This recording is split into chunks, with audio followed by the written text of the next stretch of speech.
Hello everybody, welcome to the Finger Lakes Regional Airport. It is mostly cloudy, but bright, you could say. There's some snow on the ground, not a lot, but snow. It's rather windy and definitely cold. It's 11 degrees out.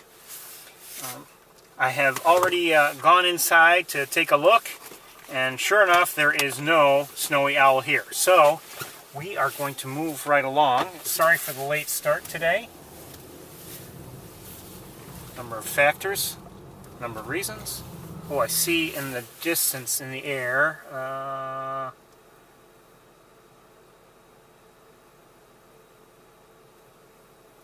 look like crows. A couple of them.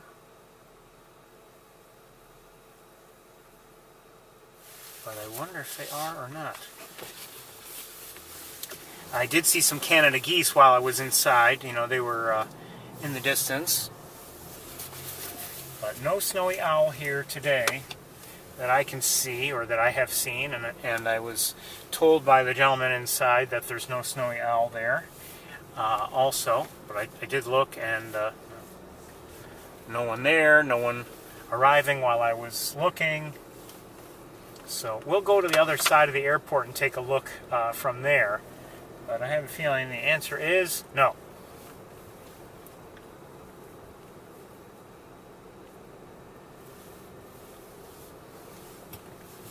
So let me just take a look. Again, this is, I think it's an American crow. I don't think it's a raven.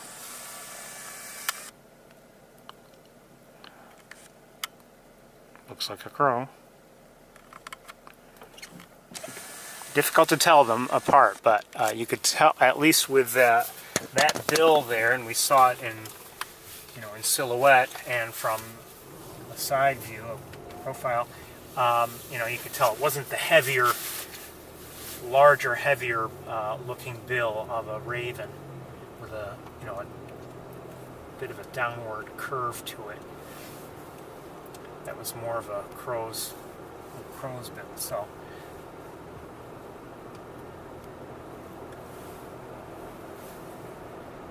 Unsurprisingly, at home this morning, it was, not too many birds around except at my feeders. The starlings were doing their best to dominate everything. What a surprise. And, but I did see while I was at home, I saw a blue jay or two, a downy woodpecker, what else? Did see one of my neighboring hawks, not at my feeders, but did see one, and had seen some Canada geese. But it was kind of an unsurprisingly slow start otherwise. And but on my way here, I've seen a few red-tailed hawks and perched in trees. And I did see also in one area where I have made a habit of looking just as I drive, I did see a red-shouldered hawk on my way here today. Again, it's in an area where I have seen one before, and I've gotten into the habit of kind of being on the lookout for it as I drive through. What else? Not much else to report, really.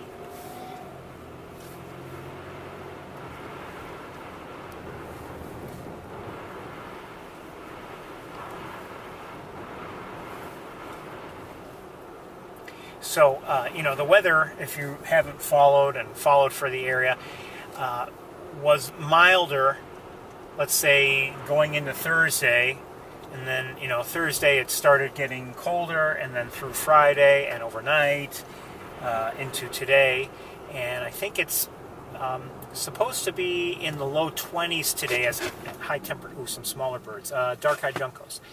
I did see dark-eyed juncos at home too. Anyway, into the 20s, and then it's supposed to, be mild over the next few days, I believe. So, you know, these bitter cold temperatures should ease right up, and that makes a difference, you know. I mean,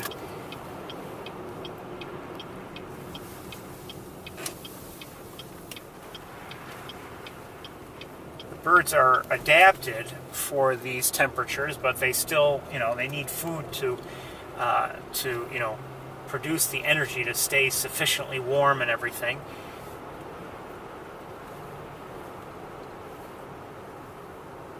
Thursday night, knowing that, okay, it's going to be really cold, I want to make sure there's plenty of food out there for them. I, you know,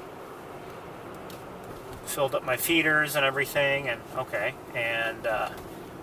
filled up my bird bath to the top. And that water typically would last a few days. You know, there's only so much that the birds actually drink from it. And, okay. And then yesterday, I get home, and the signs are there. What happened? There's not that much water in the dish, you know, much less than there should be. Why? It's because this...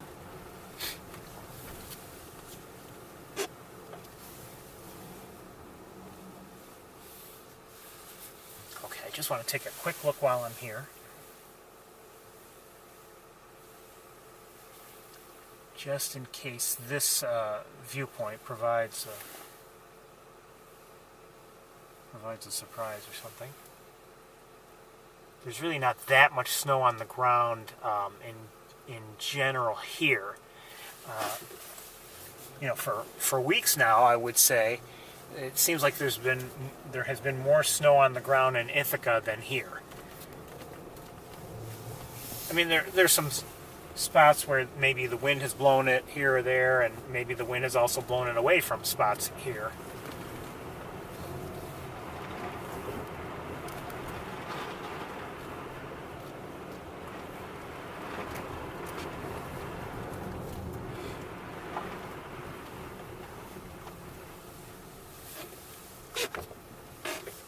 But we certainly don't have, you know, on the ground, you know, 6, 8, 12 inches. We have just, you know,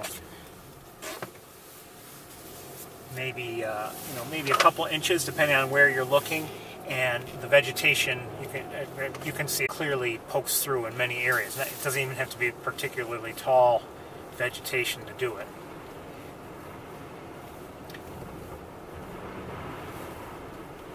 And, you know, when it comes to looking for a snowy owl, for instance, it makes it a lot easier when there is some non-white color vegetation poking through, rather than it all being solid white snow in terms of my, you know, what comes to my naked eye, just because it makes it that much easier to find. You know, it's easier to find a white snowy owl with a background of either green or brown or some combination, rather than you know, snow all around it. Anyway, no snowy owls here that I can see today.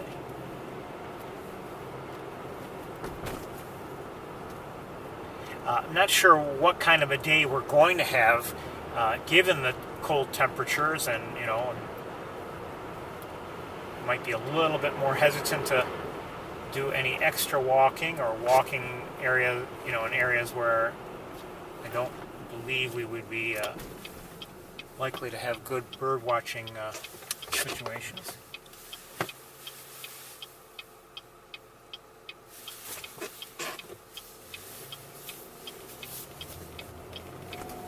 We'll see.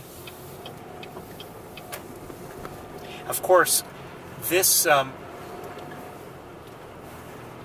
cold weather does make a difference in another way, and we've seen it not just recently, but over the years.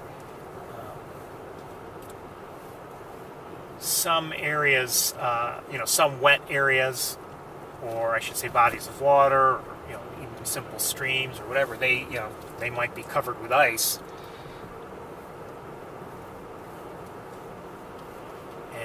and therefore not really a draw. I guess it has its advantages in a way. I looked out my own window this morning, and of course, and I saw there was a red fox in my view, not very, very close. And, wait, did I just see a robin? I think I did.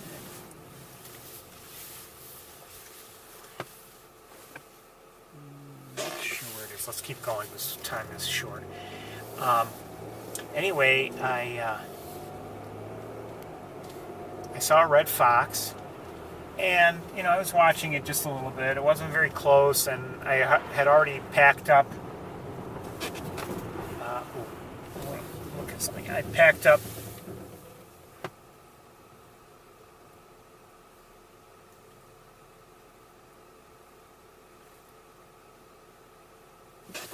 I had packed up everything into the car, and I was just getting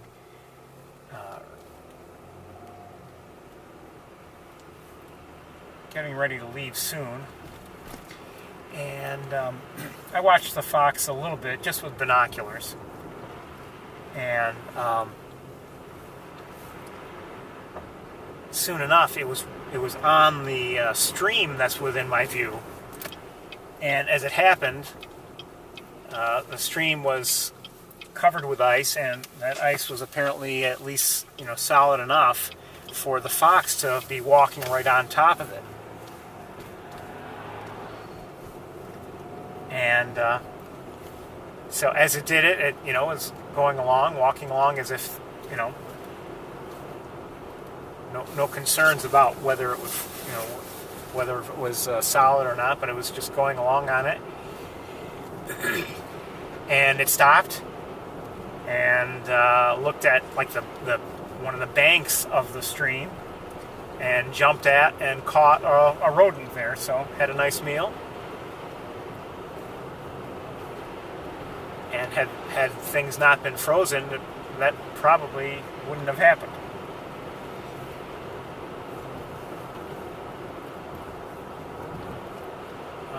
In the air, what do I see ahead of me? Someone's circling around. Looks like a raptor, if I had to guess. Let's pull over. It's in the air. Let me take a look with binoculars first. Looks like a red-tailed hawk. Oops.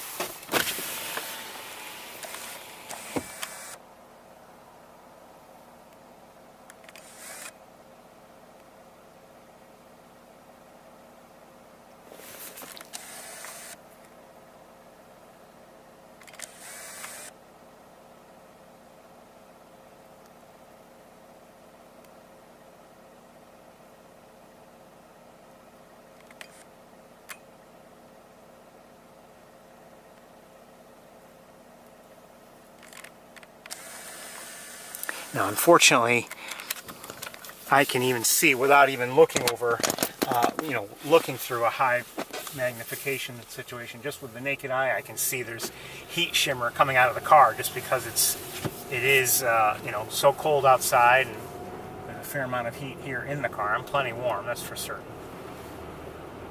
But when I open the window, that makes a difference. So we're going to have to contend with that a bit today.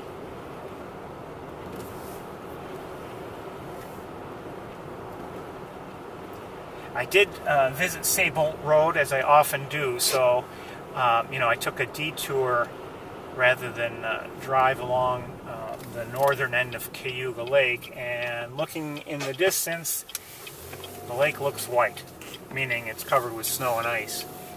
So we'll see. I did see, as I in the areas where I did drive along the lake and could see the lake fairly well, things looked cold and windy out there, and I saw quite a few Canada geese and quite a few mallards on the lake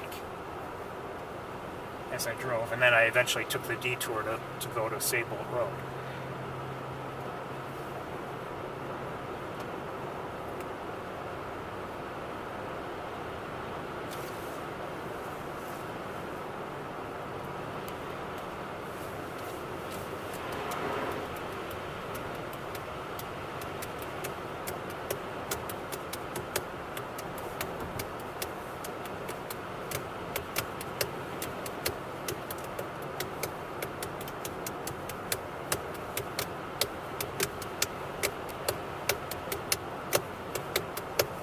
So since we're up here, we'll take a look around. We'll see if we can see anything exciting and enjoyable. There may not be much up here. I really don't know.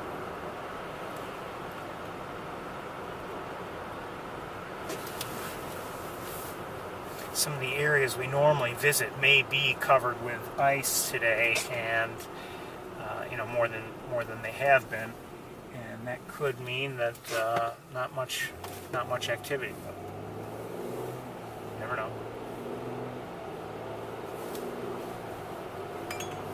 Uh-oh.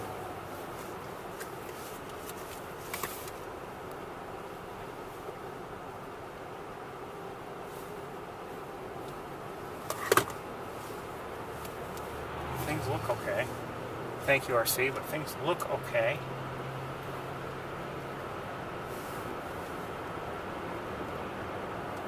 So I don't know what you missed, if anything, but we did see a red-tailed hawk in the air. We did look at a crow while we were still at the Finger Lakes Regional Airport. I have seen also while driving, I saw some juncos. I believe I saw an American robin.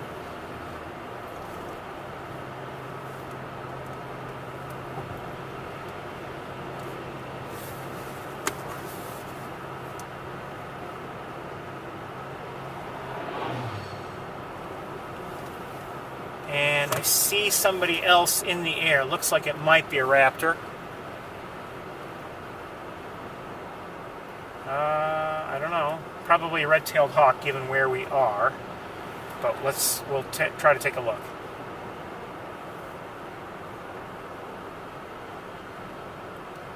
Where'd it go? There it is.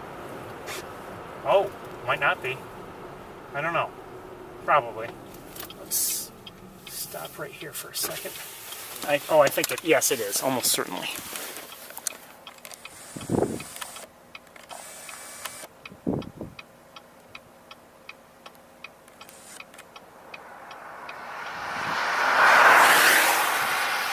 It is a red-tailed hawk, and there are also, just so as you know, some Canada geese flying by.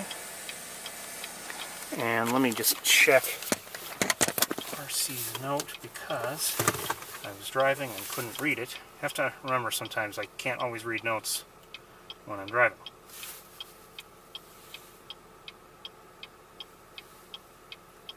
We know who did the. Oh, if you missed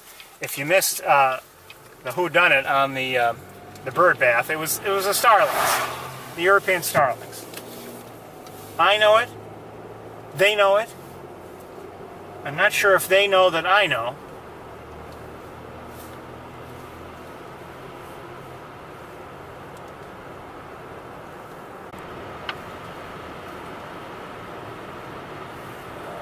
Somebody just flew overhead.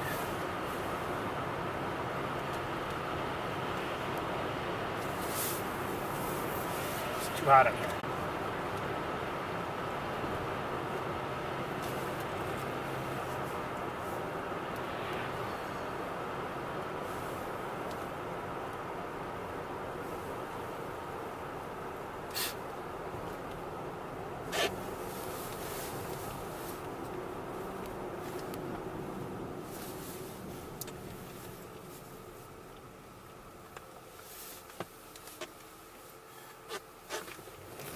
I hope we're not going to have one of those days where we have difficulty staying connected. I see to our left in the field, that might be a crow. We'll take a look.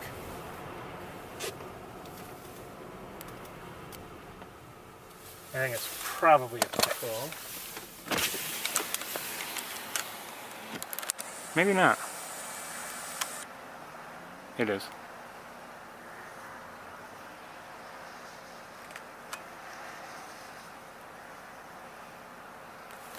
I'm trying to hold things steady here.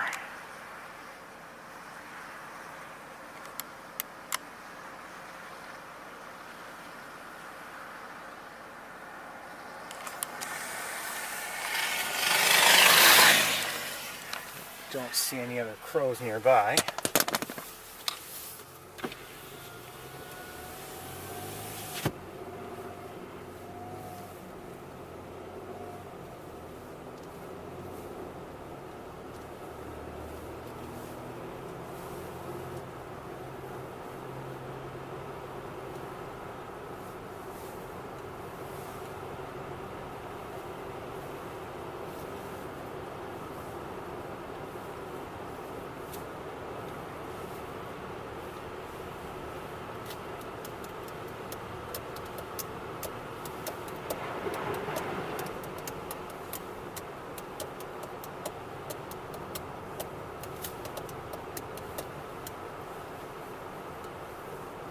I see something in the air. I think it might be, I don't know.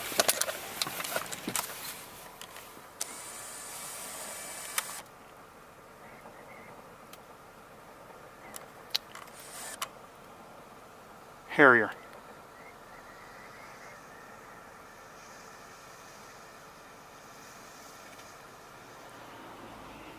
So that's a northern harrier. Not very, very close. We'll let it go. Let's continue on.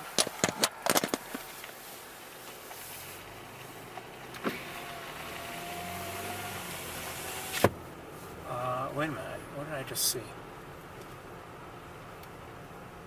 Did I see something? Maybe not.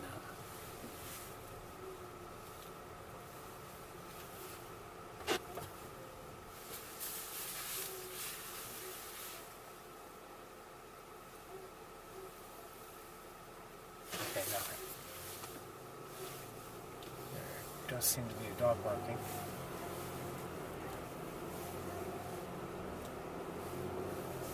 Can't believe it would be barking at me.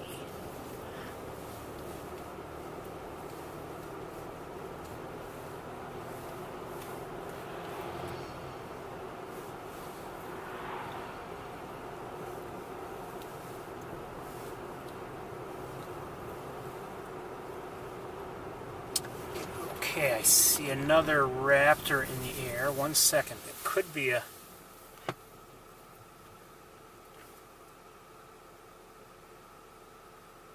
Oh yeah, I think we have a rough-legged hawk.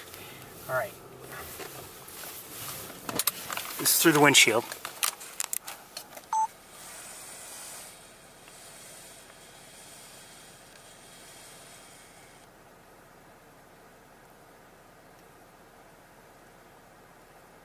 Okay, let's do some things differently here now.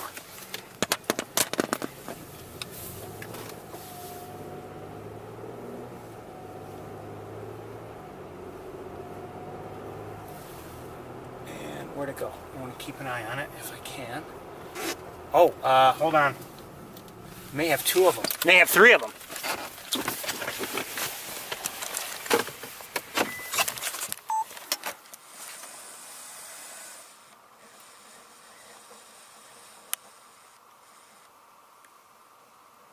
No, that's a harrier.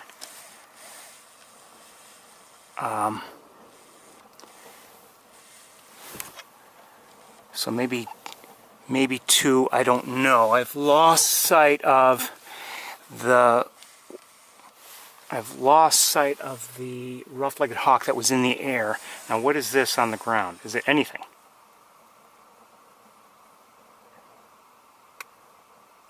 I'd say it's a rough-legged hawk. Alright, I still want to turn around so I can use the other window.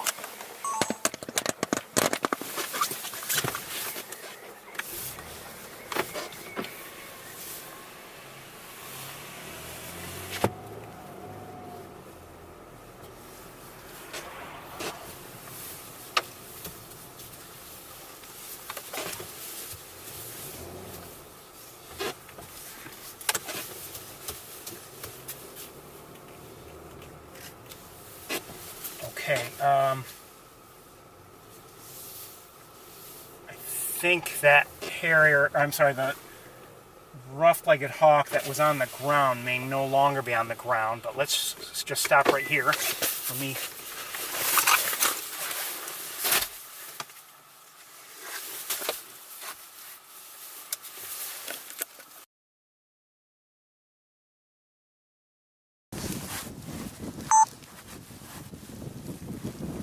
see if I can find it.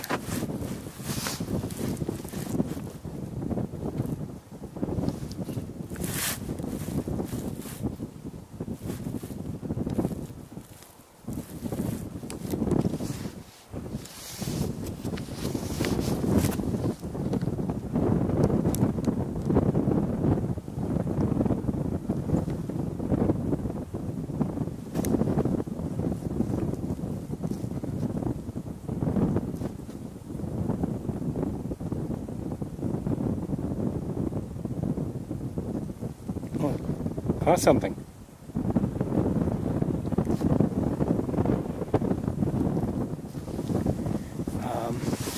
Let me look around. Hold on.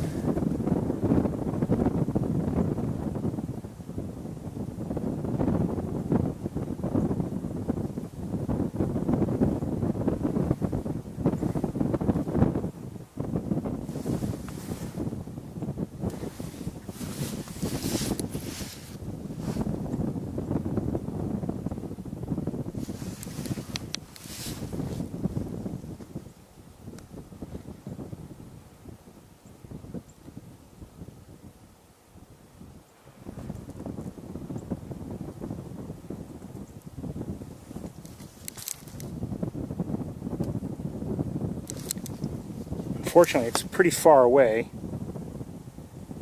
and I'm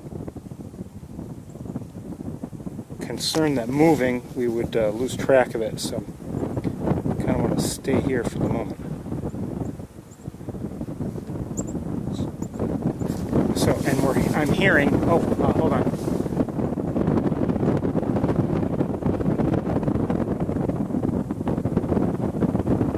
I believe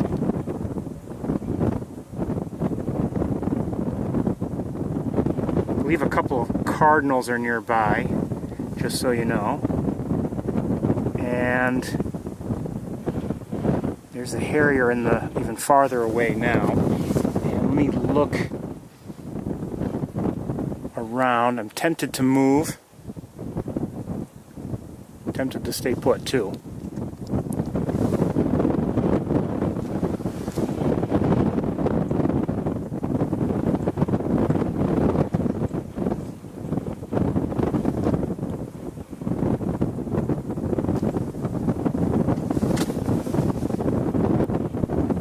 Harrier is closer now.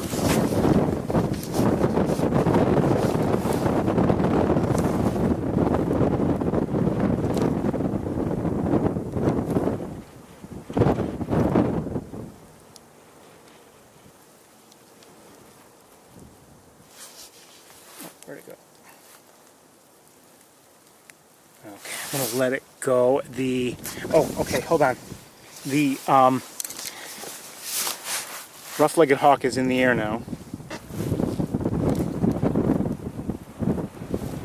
That wind is cold.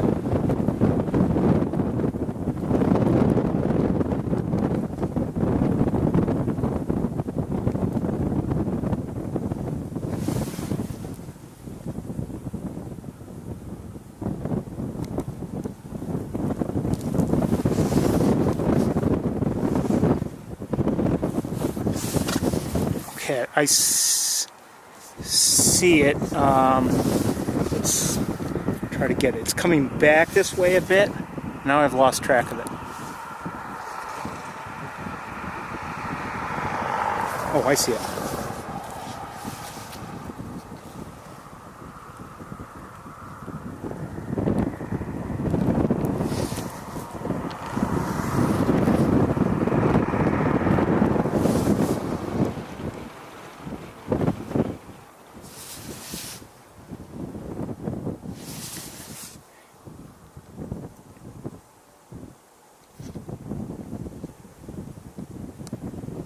This, by the way, seems to be a juvenile. I believe their heads are lighter.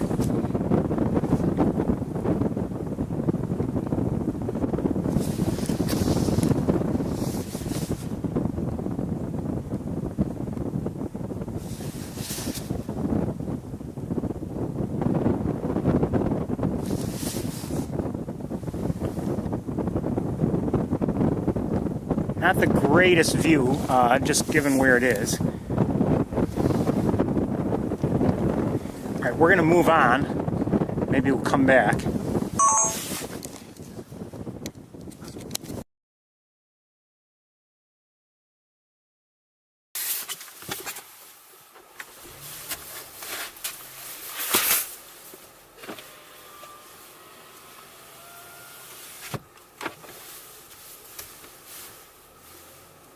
Or you know what? Well, maybe we're not going to move on just yet. We'll see. So it's in the distant trees right now. They're not very far away, but a little too far away to have a good look.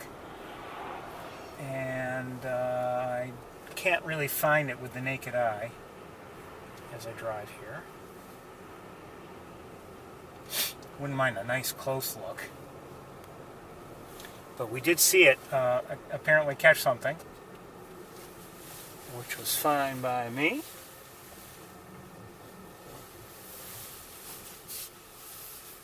And I'm going to have another look with binoculars for a moment. One second.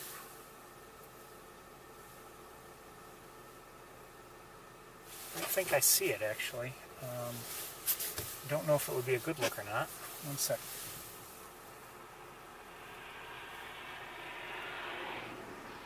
Not particularly. Let's move on. Like I said, we may come back because I love watching them. It's just a matter of, you know, the question is, are we having a good look or not?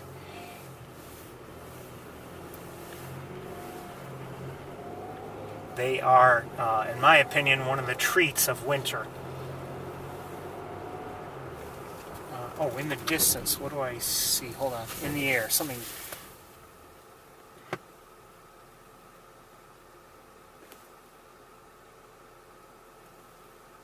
I think it might have been an eagle, actually.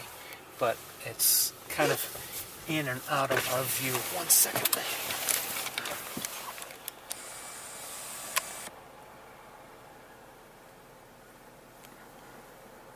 I can't. Oh.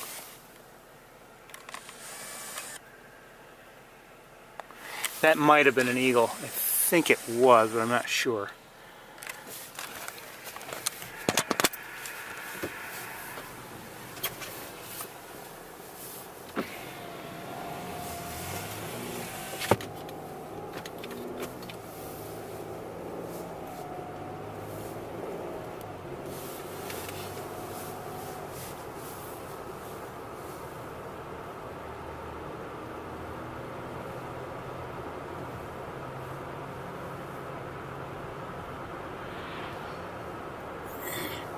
This stretch, as I've mentioned before, has, you know, it's a relatively good one when it comes to raptor sightings.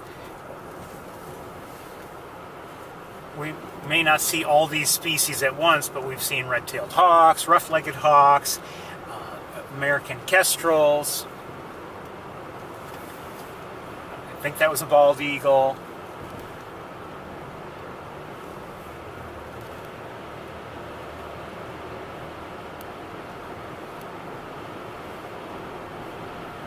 Now, the bald eagle, I would say, didn't seem to be like on the, you know, the near side.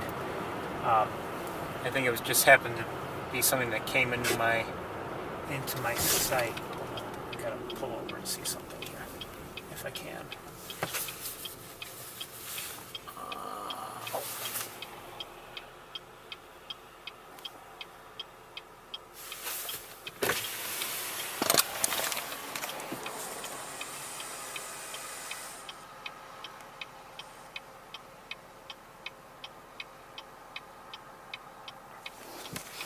Not sure what those birds were. There were two of them, and they may also have been eagles. I'm not sure though.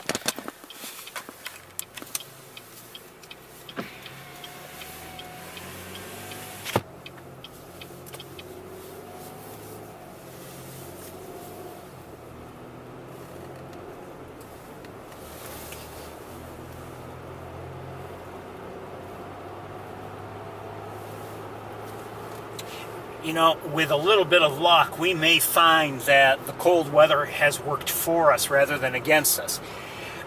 As I've said before, and as I mentioned earlier, some bodies of water may be frozen today. Areas may be covered with snow and ice, and you know that sometimes can lead to areas of concentration of gathering of decent numbers to large numbers of birds.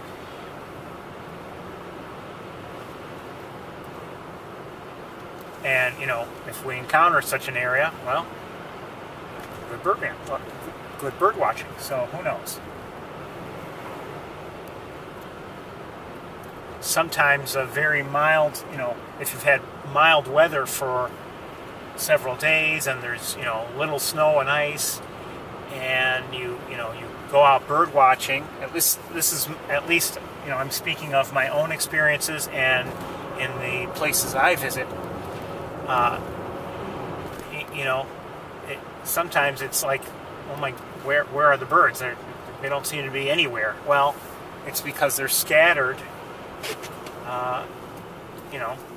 They're not as concentrated in any one area, and therefore harder to find. I just saw a raptor of some sort in the air to our left, and I can't see it now.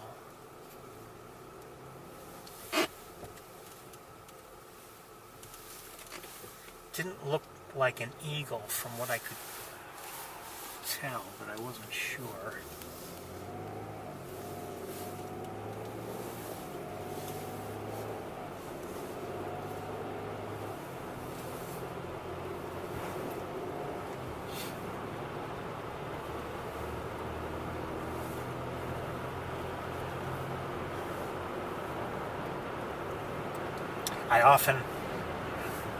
I often think of a conversation I had at the Lab of Ornithology years ago, before the tour.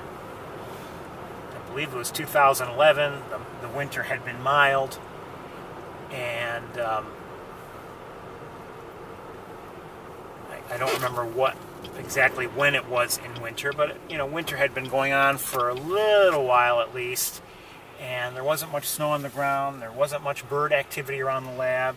And I remember speaking with someone inside, and she's like, "Is this it? Is it, meaning, is that it for winter? What's going on?" A couple people ice fishing to our left, and they're out on the water, which means it's frozen. And I see some pigeons to our right at Mays Point.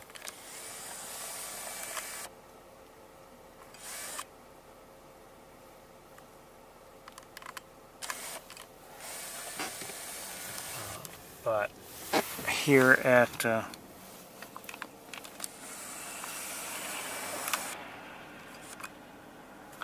nothing going on here with the water frozen, covered. The pigeons took off for some reason, but I still see them.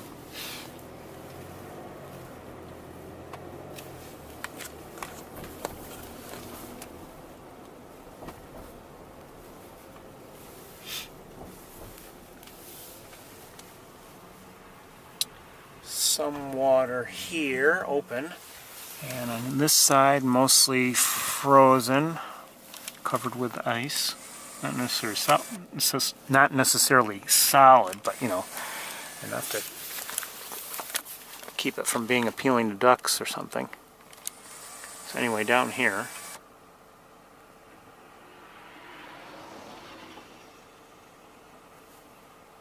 a few crows. The pigeons are still flying around, and they're up here. And not much else going on. So let's continue.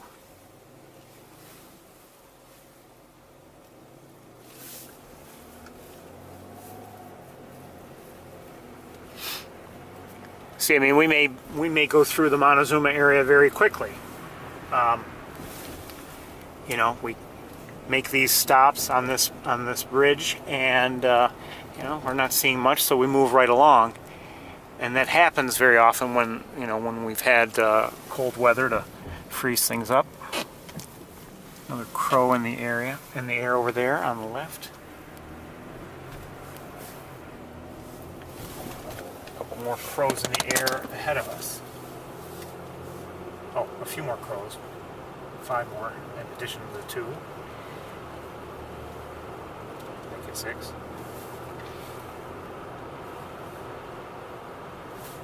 Okay, I may lose you in some of these areas coming up.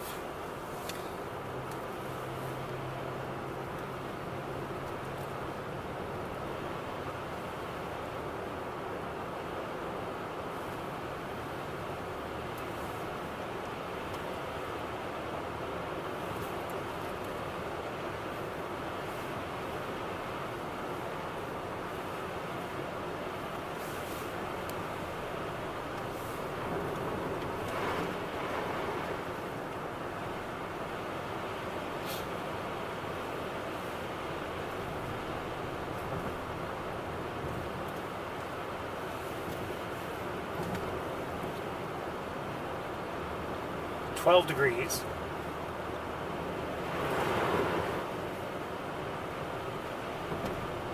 Cloudy.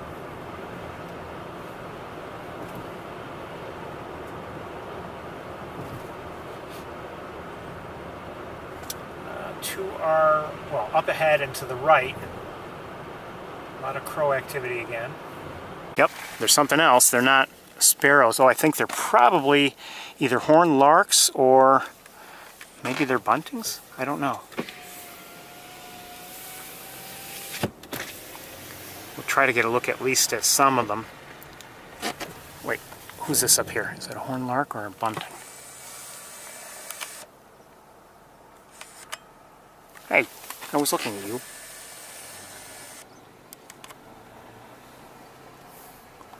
Okay, hold on. Let's hopefully they'll stay put.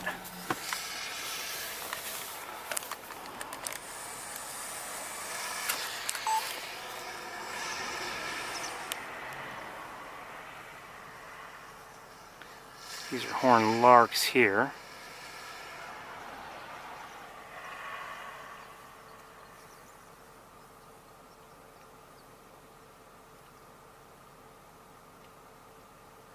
Okay, I've got to shut off the car, which is, oh, and some, I think, house sparrows.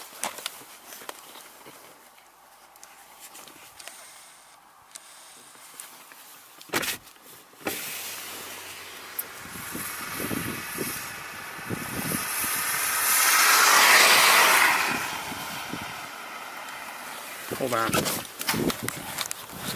Oh, they just took off. Something starts them.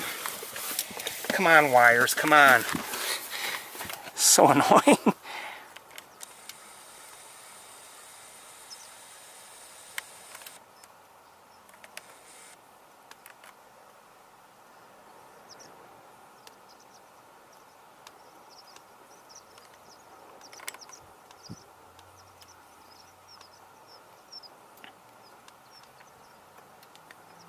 So we're looking at horned larks. I'm not sure if I saw snow buntings or not.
These are sparrows, I'm not sure what kind.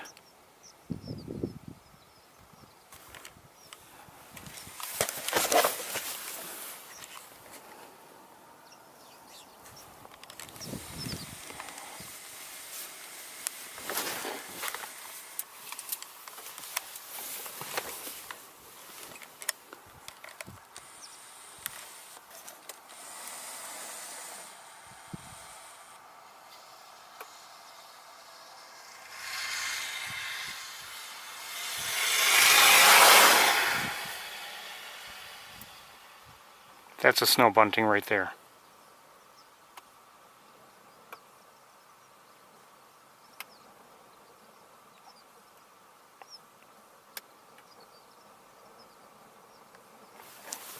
Hold on.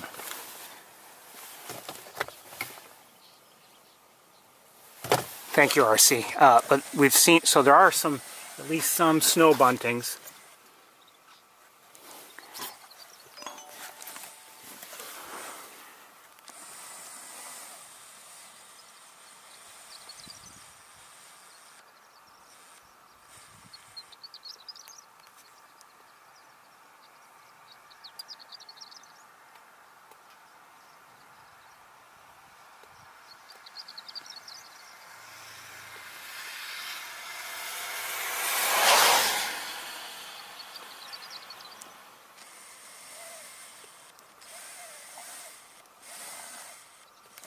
Okay, let's see if maybe we can get a better look at that snow bunting. I need, oh, well, give me a moment.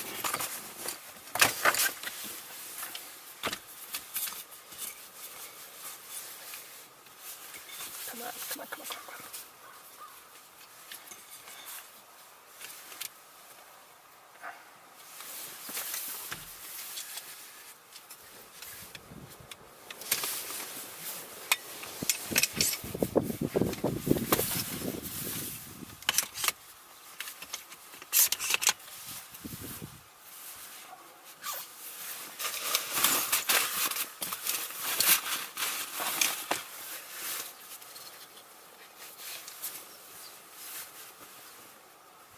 Shoot, I don't know if this is going to work.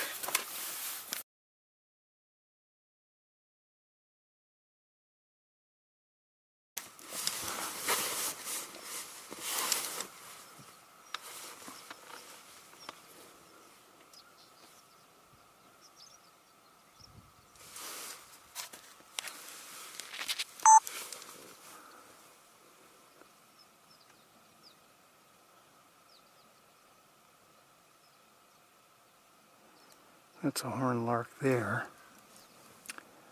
I don't know if that snow bunting we were seeing stationary on the ground is still there or not. Gotta see if I can find it.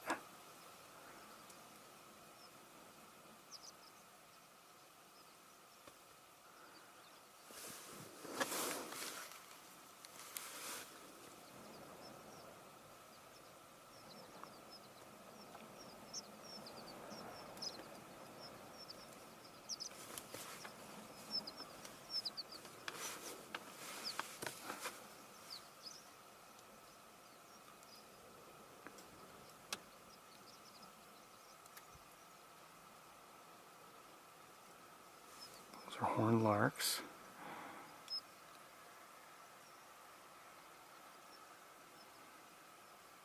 There you are.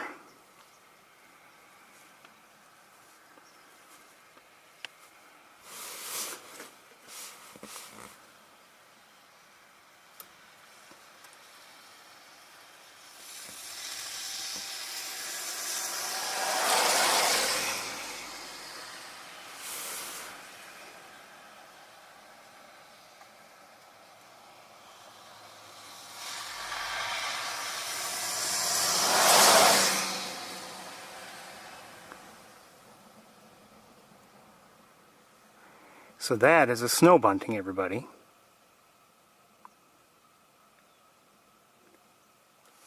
Let's see if we can get a little closer.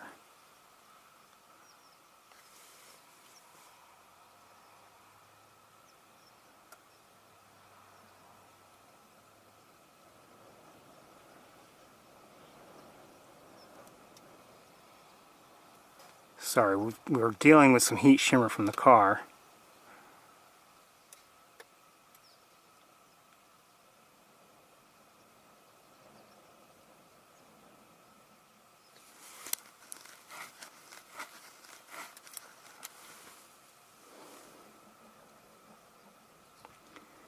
In the foreground, that's another horned lark. We love those too.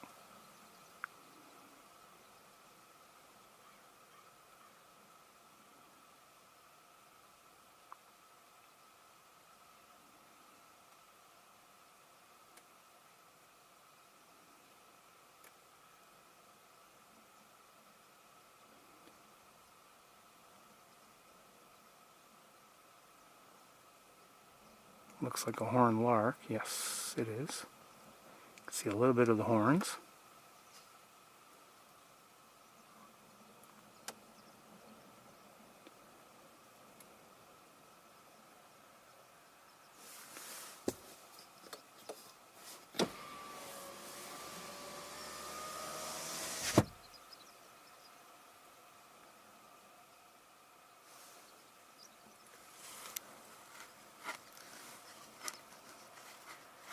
Don't do that.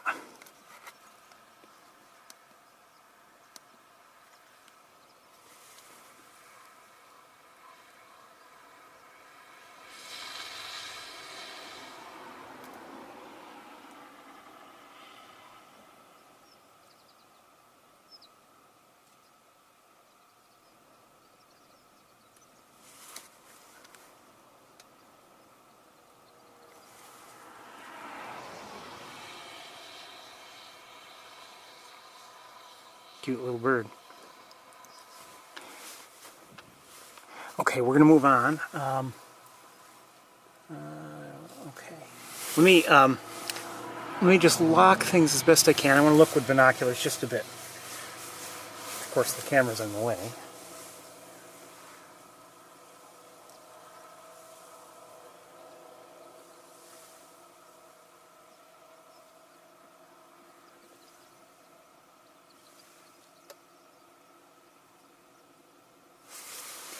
I thought there were more snow buntings than that, but...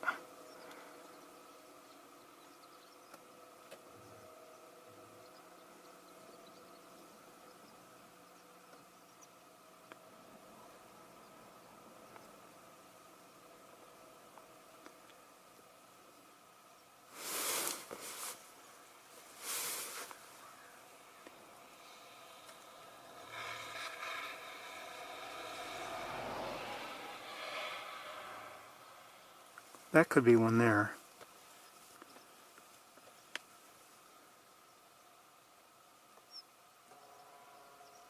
Looks like it. Horned lark there.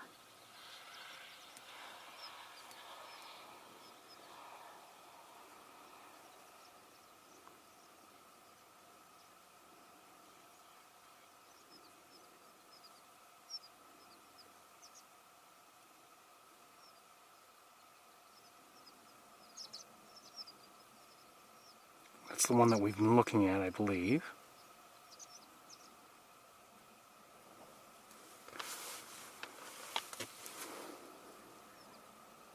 It's a horned lark. We'll move along soon enough, don't worry.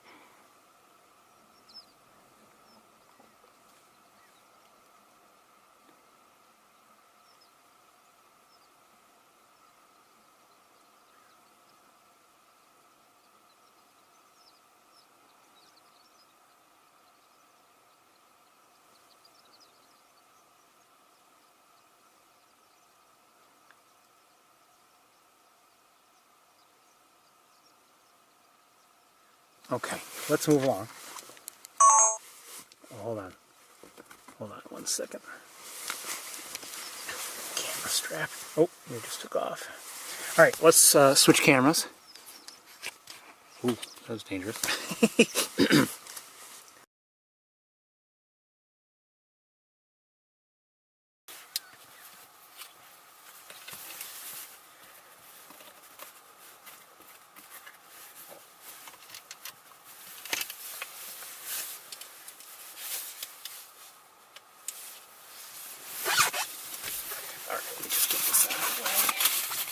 Is there a reason why the window's still open?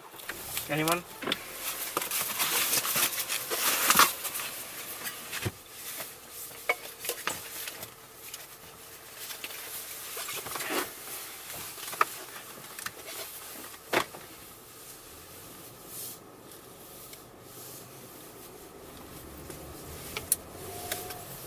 I was asked yesterday, no, Thursday. I didn't turn the music on. I was asked, if I would be, doing my normal trip, and I said yes. I thought I probably would. There was always a chance that I wouldn't. Maybe a last-minute cancellation. But and the question was asked because of the weather and the expectations and everything. And, I said, as I said, I had indicated I would, do the tour.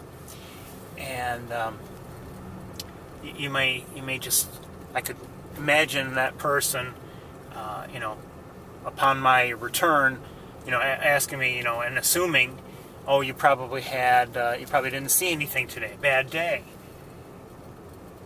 And it's not a fair assumption. Sometimes you can go out and if it were snowing heavily and everything the entire day and you couldn't even see and it were windy and everything, okay, fine. If it's a blizzard all day, okay, maybe you don't see things. But, just because it's a cold day doesn't mean you're not going to see things. And, so we saw snow buntings and horned larks just now. We've seen, a rough-legged hawk, a northern harrier, red-tailed hawk. I think we've seen some eagles.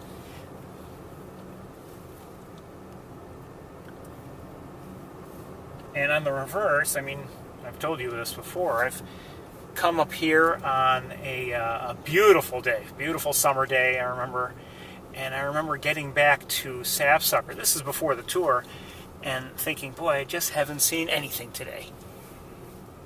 So, weather's a factor, but it's not necessarily the only factor by any means.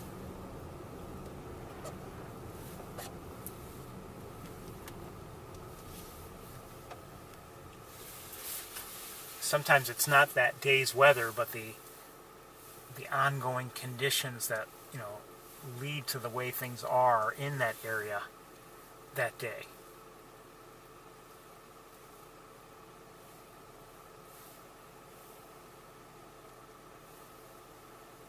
I'm not saying anything here.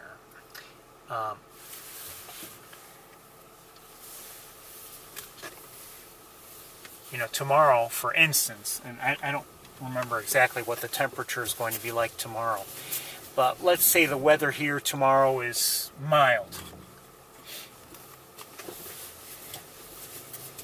It doesn't necessarily mean that everything's going to be back to the way it had been, because it may take some time for things to actually thaw out.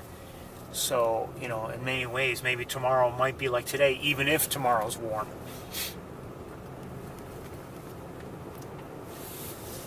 Take a day or two, depending on how solidly things were frozen, for instance, or how much snow was on the ground.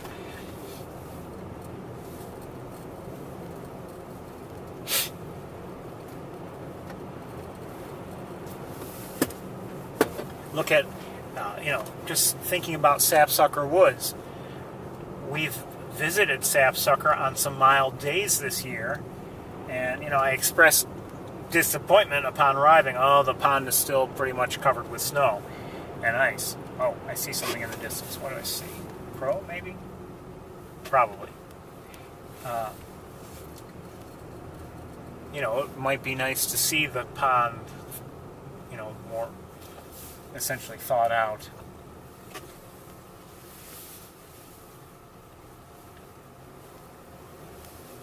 Maybe drawing some waterfowl.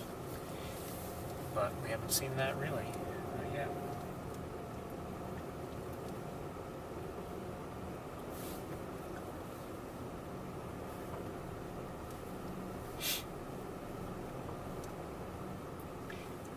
A few more crows here to our right up ahead. Just a few on a relative basis. Don't want to bother them.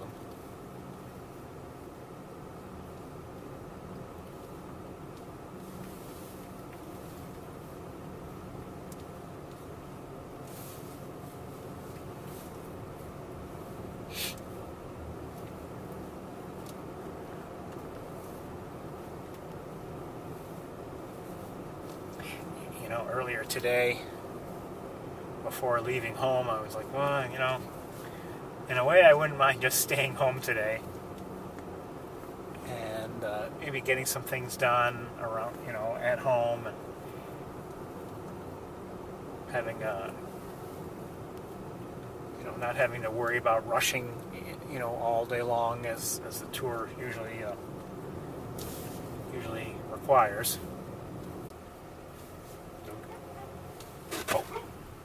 Quiet, dog.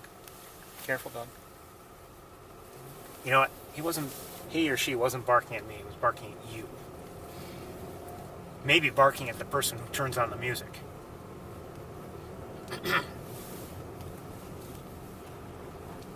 I'll bet that's what's going on.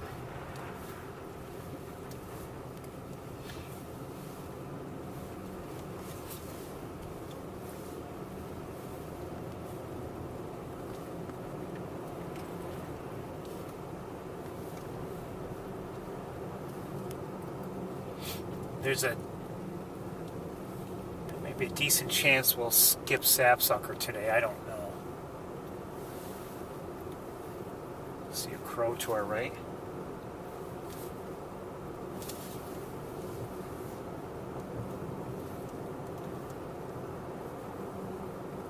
Of course, sapsucker, I was just saying, I don't know if you heard it or not, that there's a chance we'll skip sapsucker today.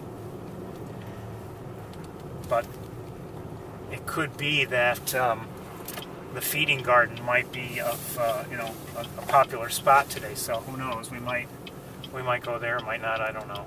I have to be very mindful of the time right now because of it's after 2 o'clock already.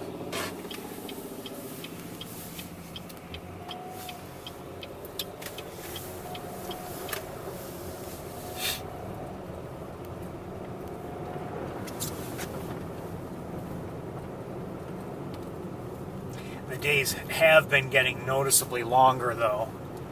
I mean, it's one thing to know and to see, okay, officially the sunset is at, whatever time, maybe a little bit after 5. To actually, see it with your own eyes when, it is a little after 5 and you look up and you say, well, the sky still has some light to it. It's not too bad. And it just makes you, reminds you of a couple things. First of all, it reminds you that, well, it's been a while since the days started getting longer, and for one thing, and also, I mean, it just, not that spring is right around the corner.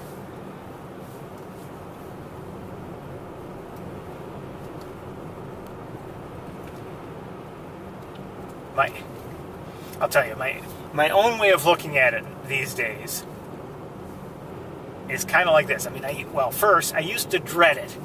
I not that I had, a real issue, but I used to think as soon as June 22nd came around, the days are getting shorter, used to bother me. But even when that happens, I mean, it's a while before it's dark early. And, you start to really notice it getting dark early in November because of daylight savings time changing and everything. And but then I've come to look at it this way a bit. The days start to get longer, in late December. And while you're looking forward to that, you've got the holiday season in full swing, and then, by the time the holidays are over, okay, obviously you're into January and everything, and just deal with the shorter days for a bit. You might have some nice winter bird watching. Good chance of that, actually. Sometimes that bird watching is the sort that you can't get at other times of year, so it's something to look forward to.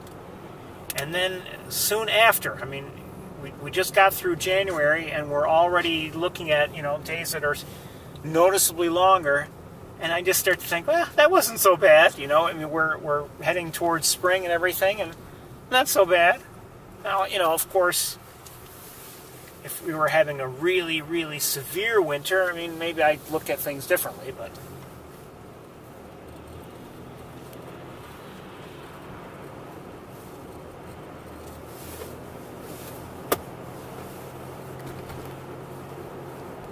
and I did mention to you that one forecaster who was predicting that, we'll be seeing us here.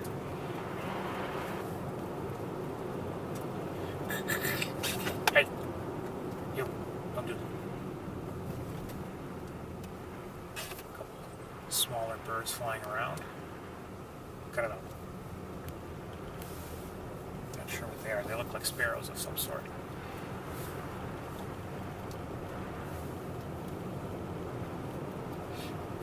Looks like there are some American crows up ahead on the road. And yes, to the field On the left, nothing.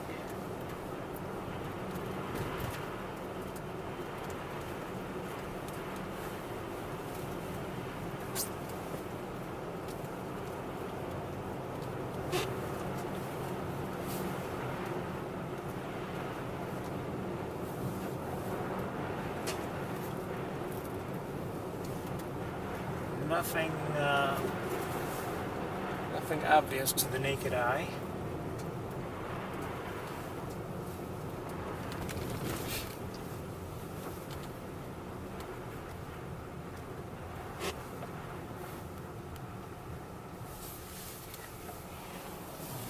Okay, let me just stop here for a second. I'm going to look with binoculars over the distant areas, and they don't seem to have any activity. We did see swans and Canada geese and maybe some mallards in the distance last week, but I'm not seeing that. I'm not seeing that now.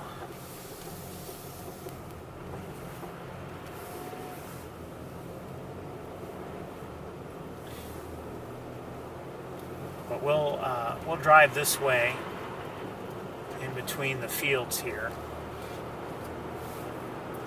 And, you know, I'm so far haven't seen anything with the naked eye, and I don't, you know, so nothing major, but you never know.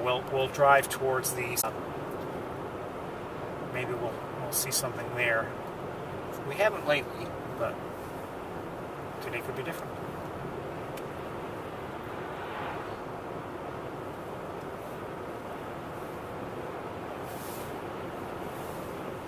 Somebody tailgating me.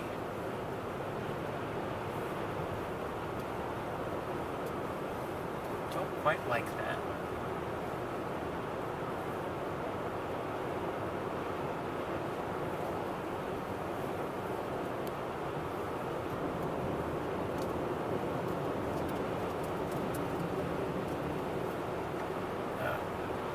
And it's, you know, this road is not completely free of snow and slush and ice, and this vehicle is tailgating. Not a good idea.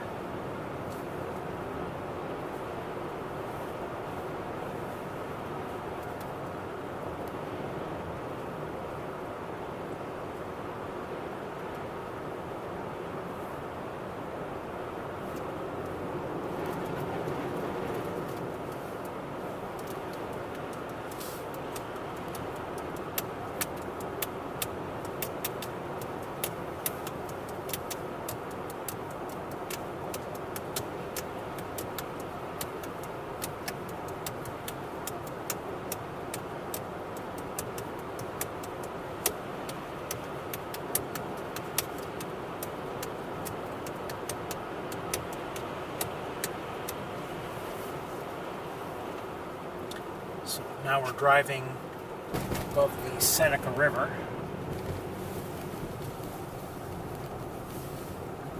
I was hoping maybe we'd see an eagle or something here nearby, but not seeing anything.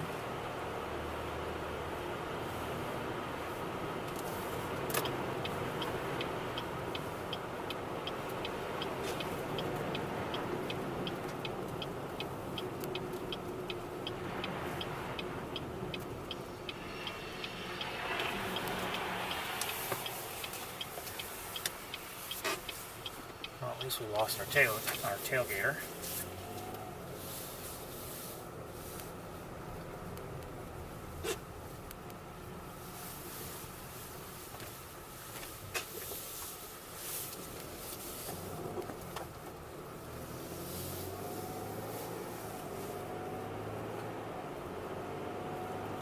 I see a raptor in the air. Don't know what it is yet. Probably a red-tailed hawk. Just flew over the road, and it does look like a red-tailed hawk. And it landed in a tree, but we've already passed, so we're going to keep going just because of time.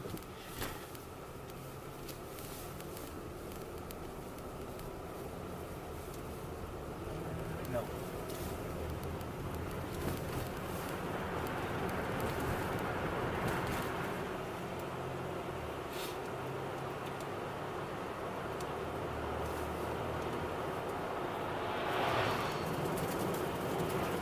So here's our public service message of the day. On a day like today, before you venture out, you might want to check your tire pressure.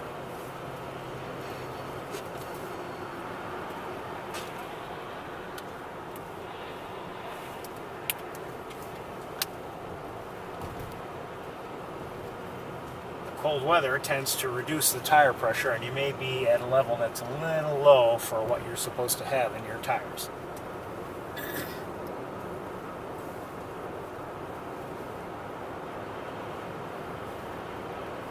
And if you're wondering, yes, I checked my tire pressure before I left home this morning.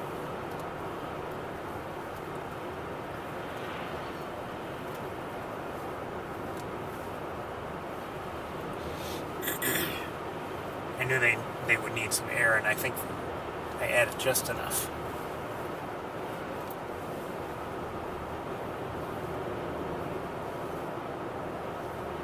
Okay, but anyway, I'm not seeing anything along here, so we'll proceed right away to East Road. We'll take a look around there.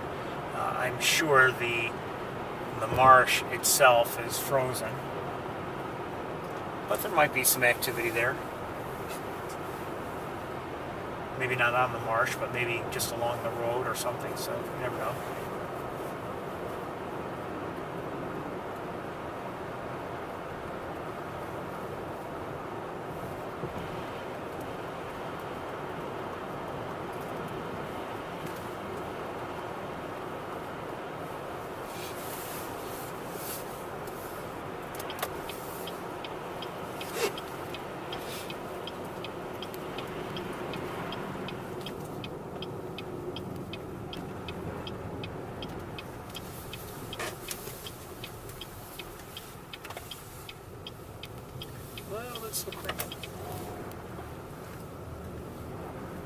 I imagine they did pave these roads. I may be wrong, but I imagine they did. But some of the snow, looks like they did, and some of the snow that's on them may be due to the wind blowing snow back onto the road afterward.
Oh, I may be hearing horned larks as well. Hold on.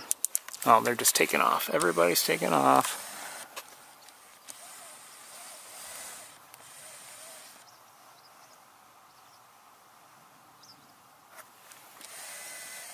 But I believe I'm hearing horned larks. I'm not sure.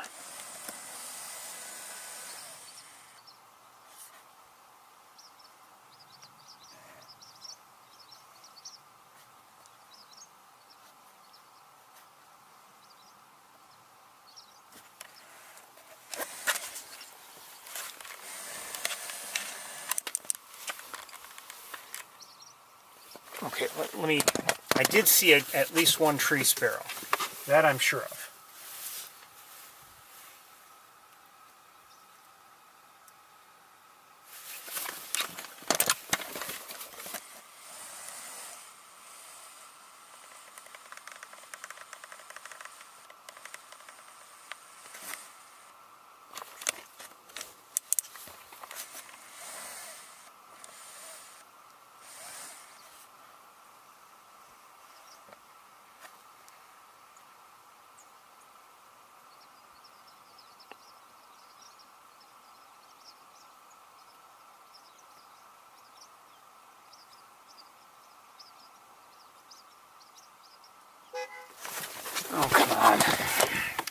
sorry.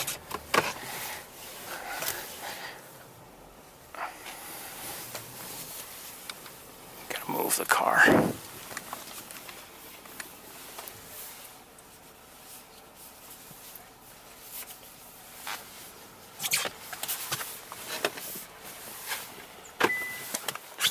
Sorry, I had to move the car.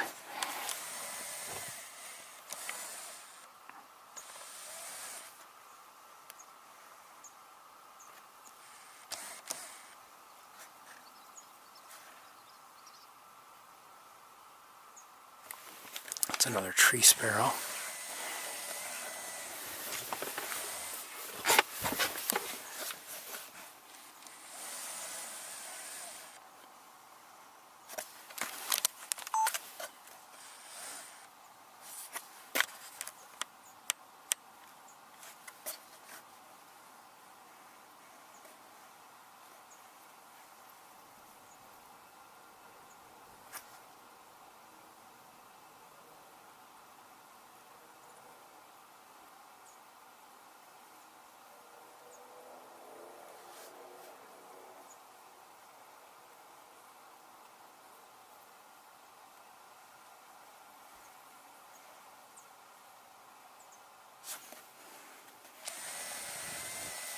Okay, I'm not sure what else we've got.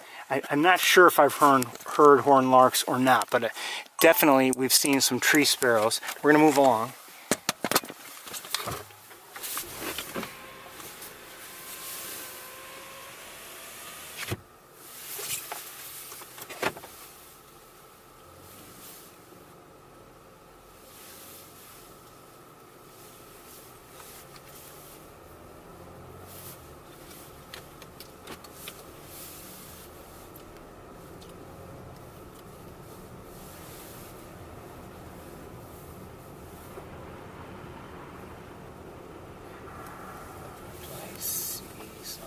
Is that nothing?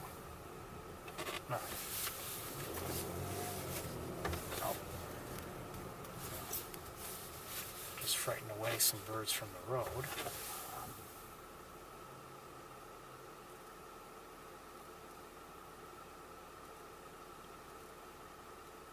Dark-eyed junco and maybe some other sparrows. I'm not sure what.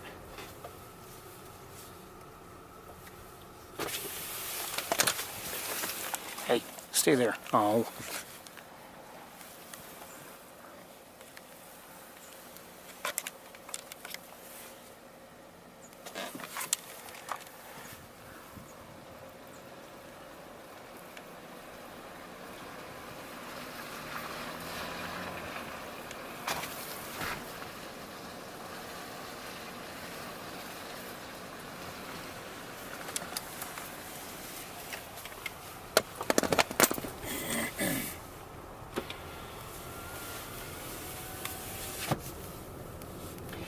See what I mean?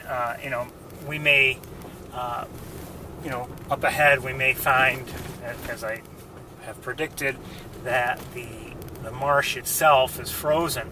But here along the roads we sometimes see things. So maybe we see some smaller birds here today along the road that might be of interest.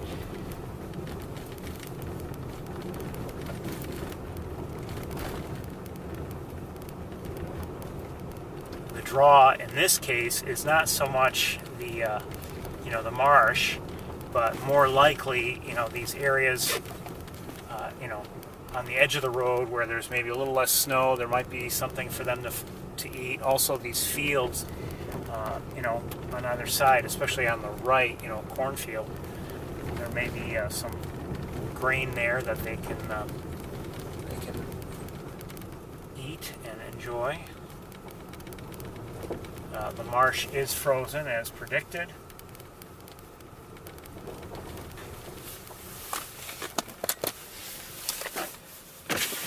Just a quick look.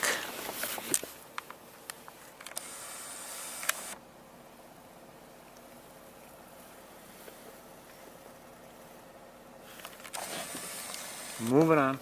Oh, I see some crows though, I think.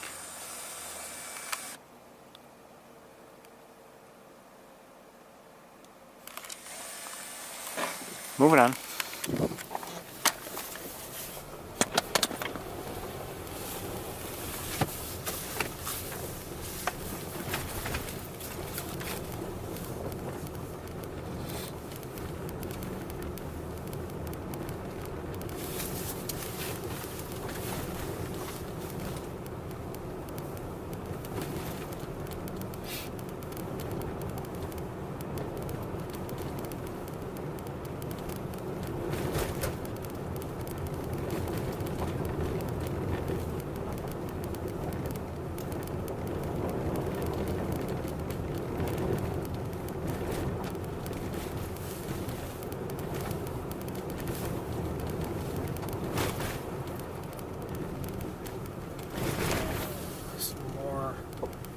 Sparrows.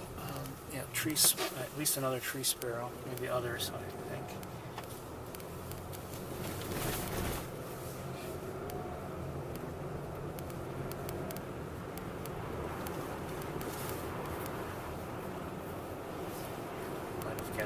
Might have had a better look at him there if I had stopped.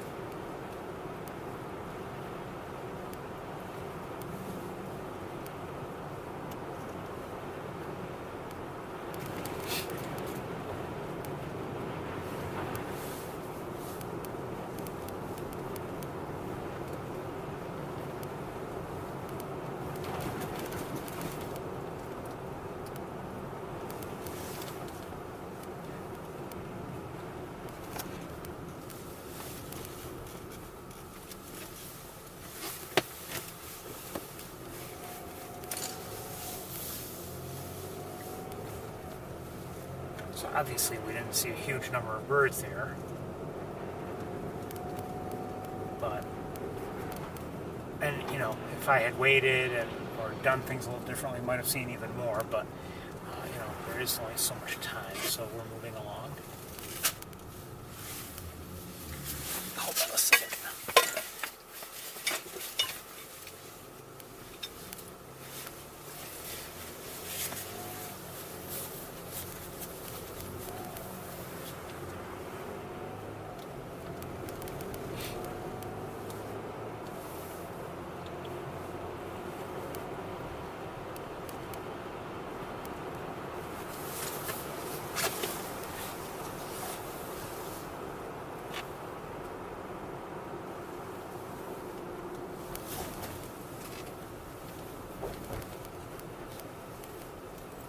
Oh, I do see an eagle. Just a quick look. At least I think I see an eagle. Looks like an eagle. Maybe another bird as well.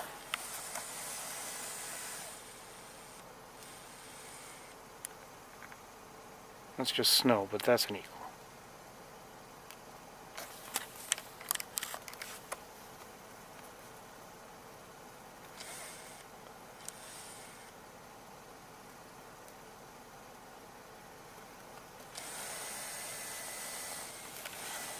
Just hanging out there.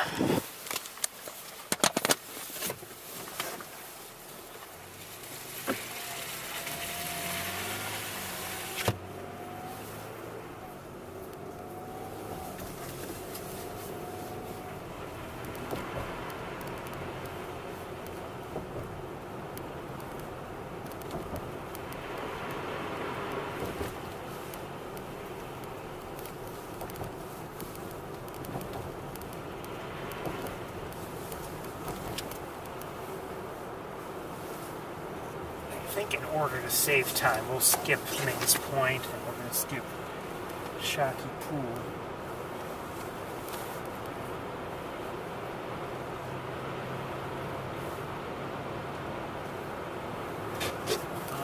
But at Shocky Pool, we can record a harrier. I just saw one. I don't know where it is. Northern harrier.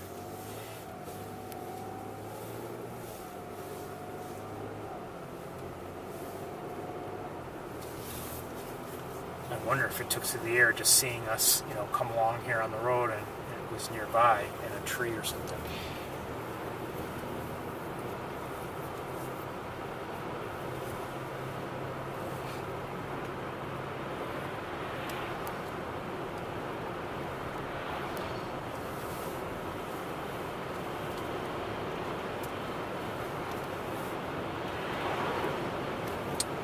Red-tailed hawk above Maze Point.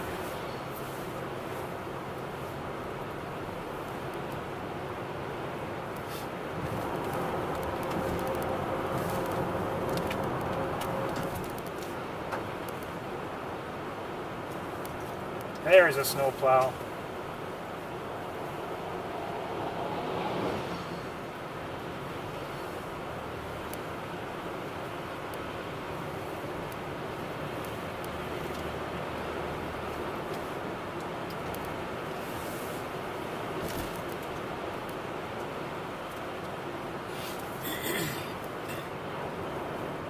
15 degrees, according to my thermometer.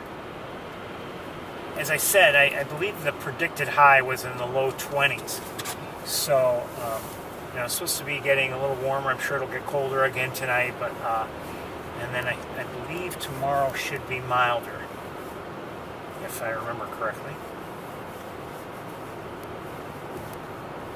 And I don't know about next weekend, but I think for at least a few days we should have a return to the more mild temperatures that we've really enjoyed for the vast majority of winter this time around. We did have a cold spell early on in winter, and then it's been mostly mild, and then we have obviously today cold temperatures, and yesterday was cold as well. But overall, I can't really complain that much.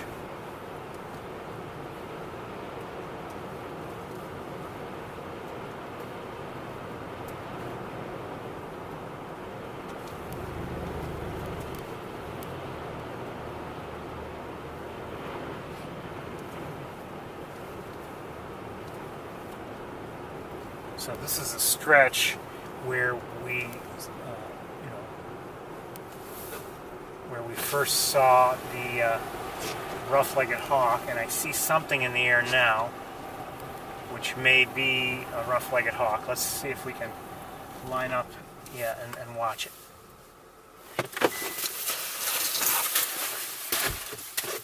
Stay put. Maybe possibly two of them. I'm not sure.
Setup isn't quite right for some reason. Something's wrong with it. I'm not happy with it. Where are you?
it's moving forward, making things a little more difficult. Gotta find it again.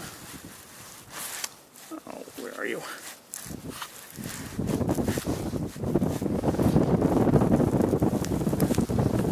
Can't find it. I see it. There it is.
It did take off again. Hold on, I gotta warm up my fingers.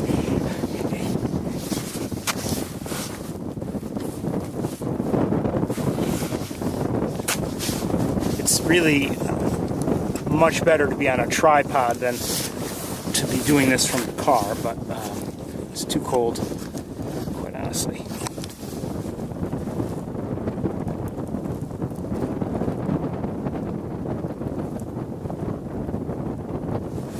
We're going to let it go, and we're going to move along because of time. One moment. Still in the air, and over, back a little bit, and now it's, hold on. I cannot see it. It's dropped down, and the ground prevents me from seeing it. It may be on the ground, but we're going to move on.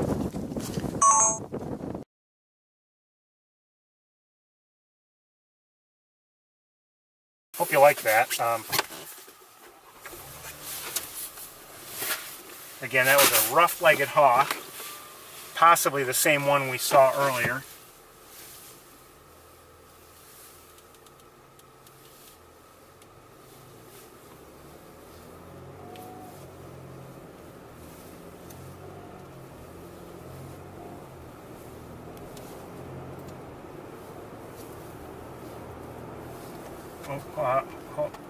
Hold on. Okay, there's a harrier here.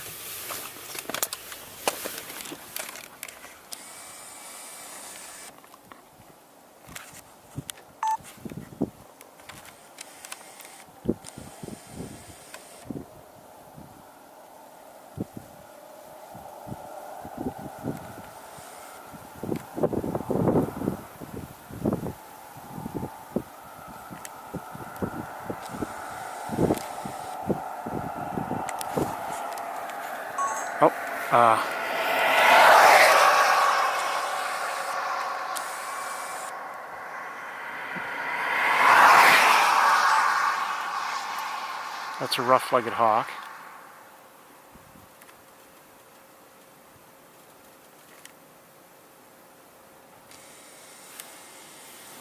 I don't know if it's the same one or not.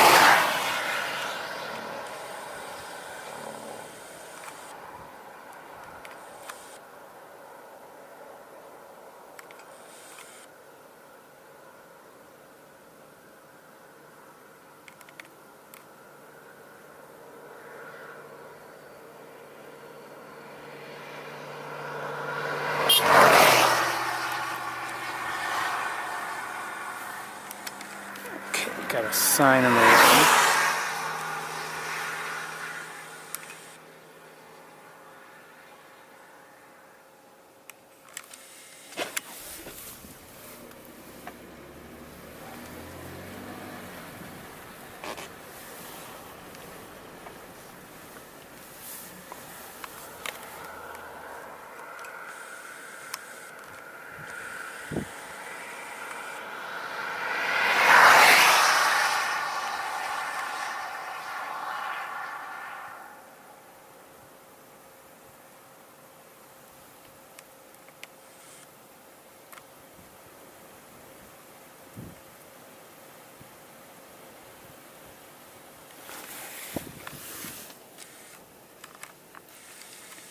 What was that?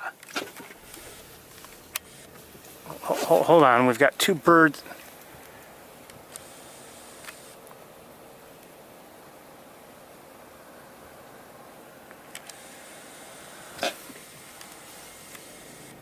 Something flew right nearby and into or through these trees. I'm not sure what.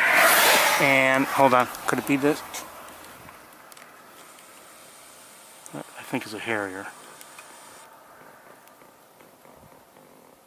It is. But there were two. Okay, somebody's on the ground, I think, over here.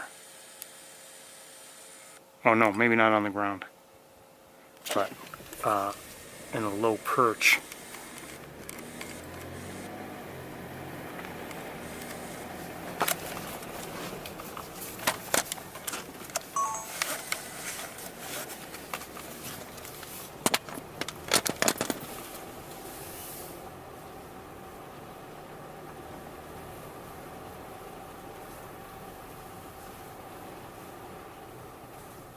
Let's just stop right here.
Northern harrier is nearby. Just passed through my view. I still see it. Not too far from this rough-legged hawk.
Too greedy.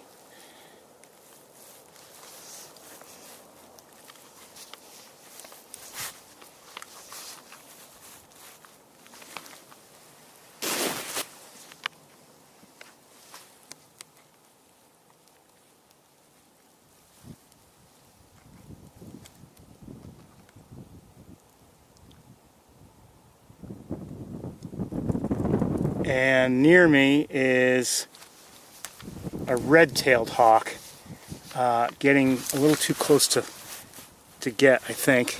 Hold on, let me just verify. Yes, it is a red-tailed hawk.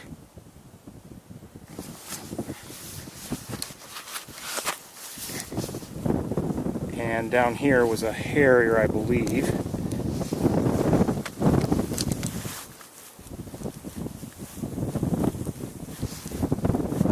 That's the red-tailed. Okay, and so, and the rough-legged hawk is now behind us, so we're going to move on.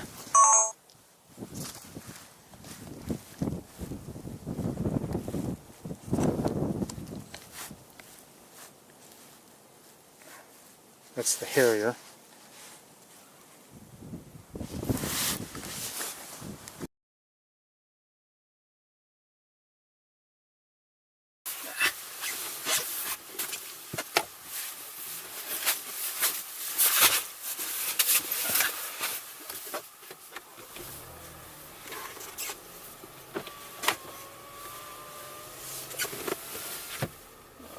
Okay.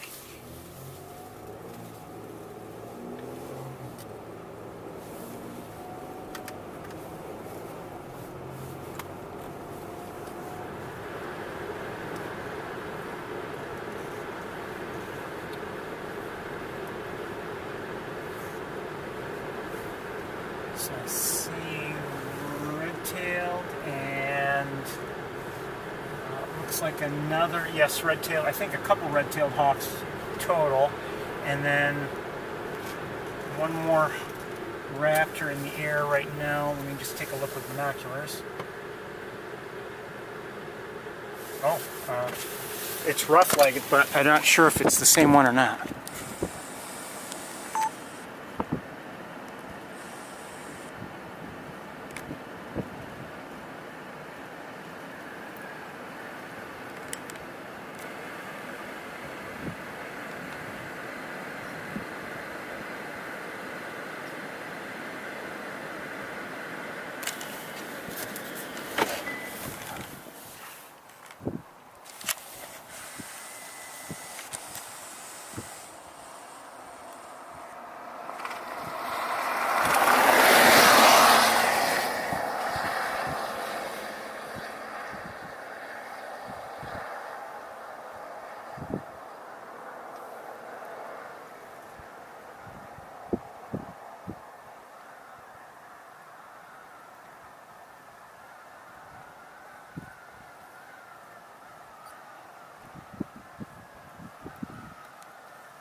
Again, let's move forward, see if maybe we can get it back into view.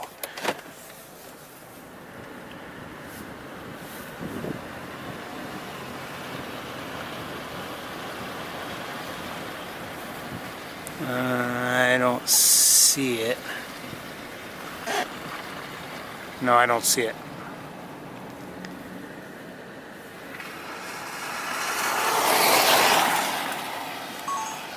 Okay, well, let's move along, and it's almost 3 o'clock, so it's late. It is late.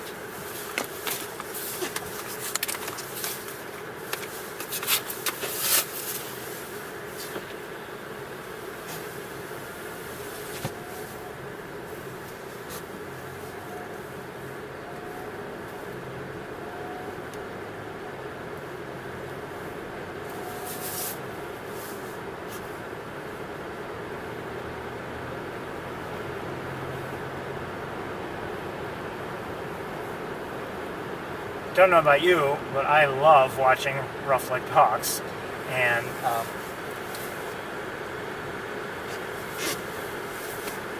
I think they're just wonderful to watch in the air.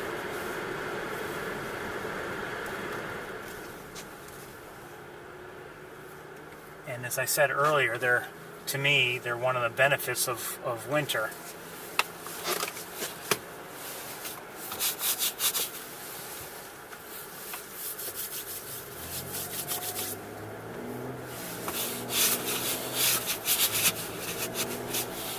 Alright, we're going to make our way towards Ithaca. We'll see what we can see along the way, and then maybe, depending on how things go, then we'll probably, close up for a bit and take a break, and then I'll resume in Ithaca. Sound fair? Sound good?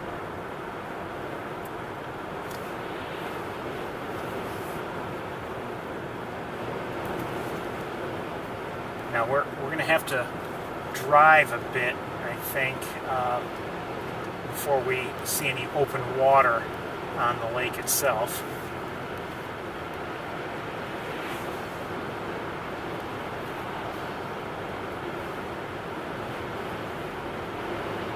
And that is because, the northern end of the lake, which is pretty shallow, tends to freeze pretty easily in the winter. Railroad tracks, so lift your feet, please. Thank you. Just saw a mourning dove.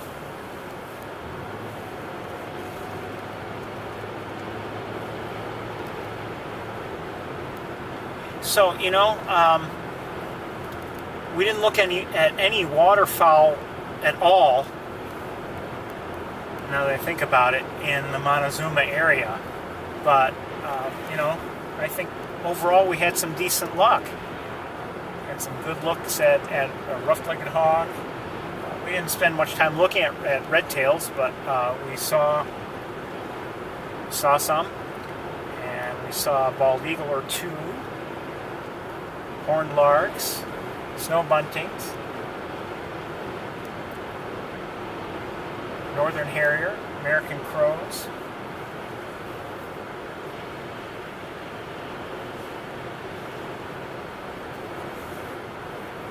pigeons,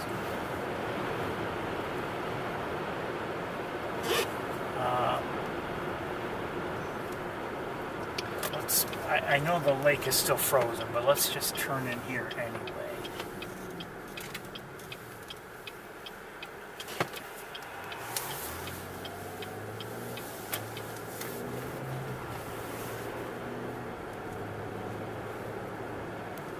I just saw a woodpecker of some sort, but I'm not sure.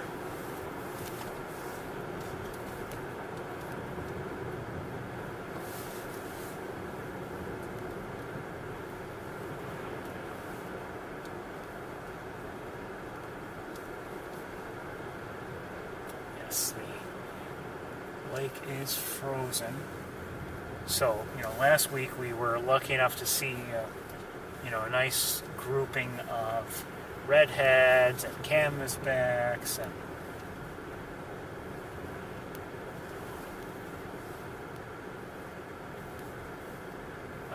not today. Some scoffs last week, but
more of the same. I don't know if I can see on the other end of the lake, the other side, maybe some ice fishing going on, maybe.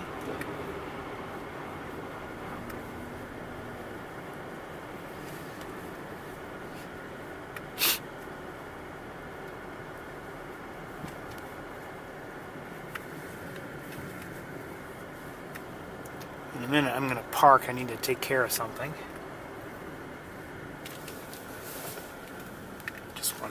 Deal with it for a minute.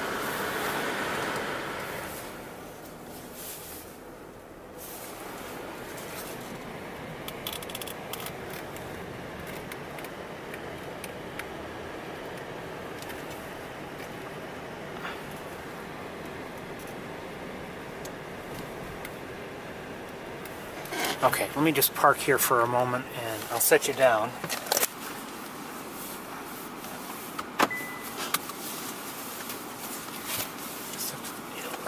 Be right with you.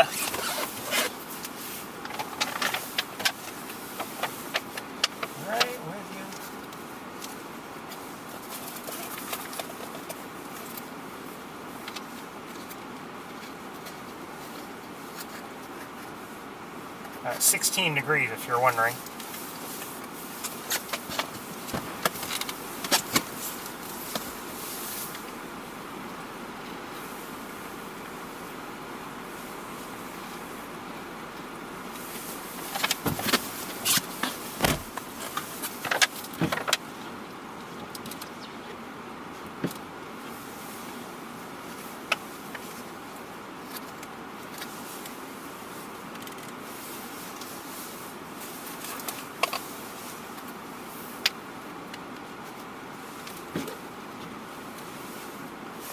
That was a mistake.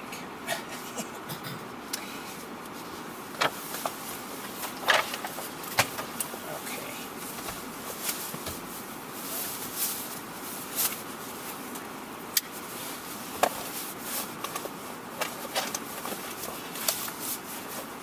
It's really annoying when you go to put your seatbelt back on and your coat or whatever keeps getting in the way, so you can't put the seatbelt on. You can't fasten it, I should say. Very annoying.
So things are still frozen. You know, let's take a detour here. It's going to be a while before things are cleared up, I think.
Still frozen.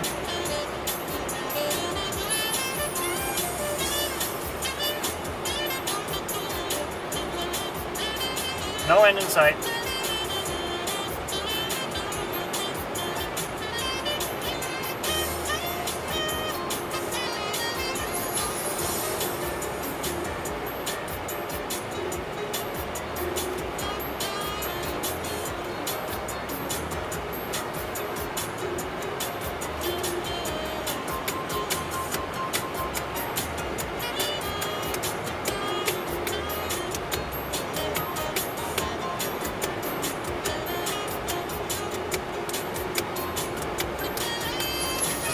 See a flock of Canada geese above the lake.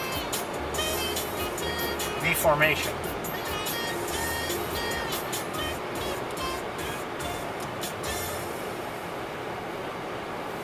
Still frozen though.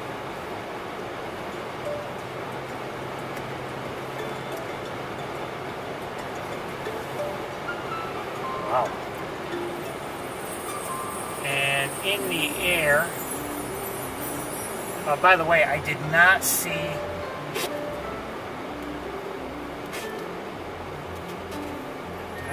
I'm not sure what I just saw on the lake itself. It may have been, I don't know. It looked large. It could have been eagles, but I don't know.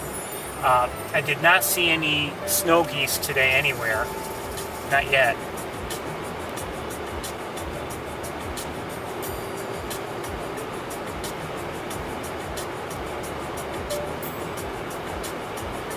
I think I'm starting to see an area that might be clear. Free of ice, that is.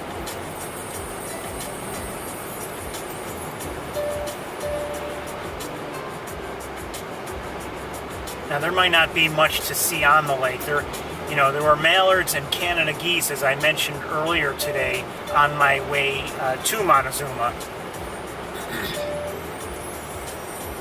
And as much as I like both species, we've seen them many times before, and we only have so much time.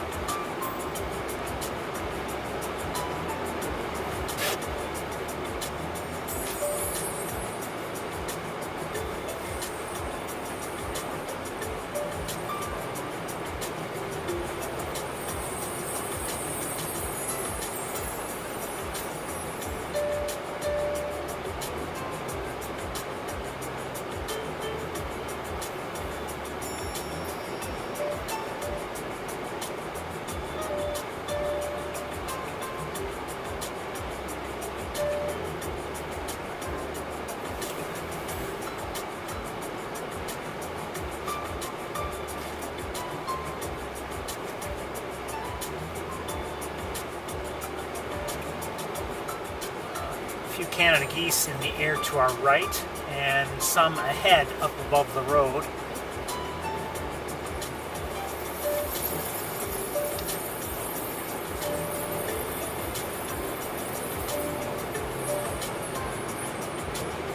A few more.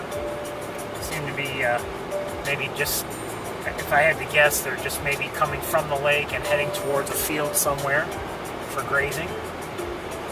See, groups of 2s and 3s here and there in the air. Some geese to our left landing in the field.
We gotta move.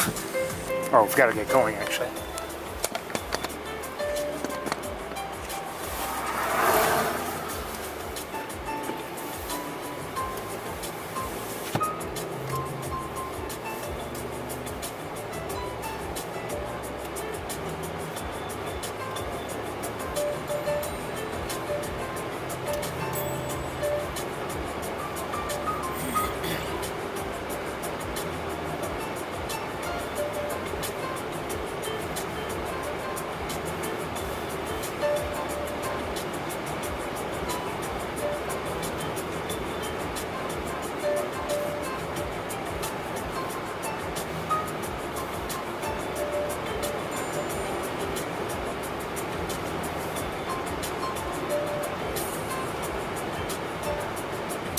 if I had to guess, we're going to end up skipping Sapsucker today, or if we do go, we'll just maybe take the very quickest of walks, look around, maybe around the feeding garden only. I don't know, but that's if we go at all. It depends on how things go. No, we don't want to hear this.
Give you a look at what the lake looks like now that we're free of the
You have no idea how much I love this.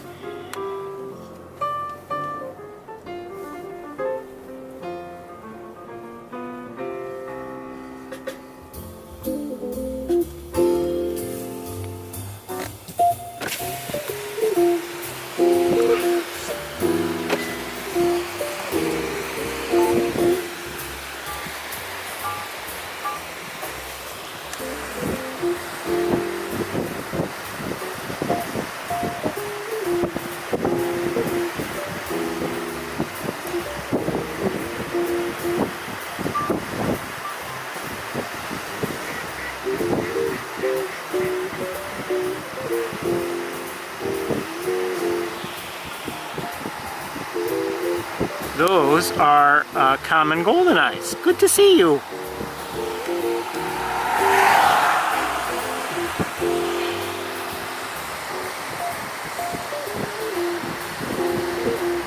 Of course, we have mallards. And who are you? Probably mallards. I don't think they're American black ducks. So some golden eyes, Canada geese.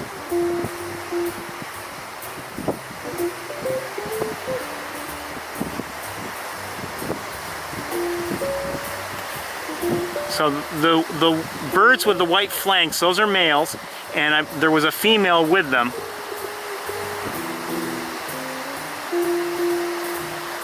She has like a brown head, or slightly, well, a chestnut brown head, and she doesn't have the white flanks that the males have. Who else is he? Oh, maybe closer we have some.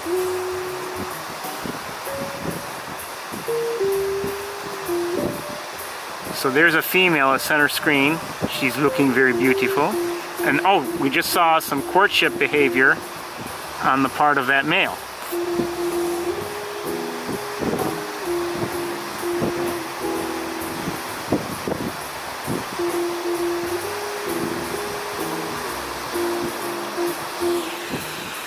Let's cut the music for a bit.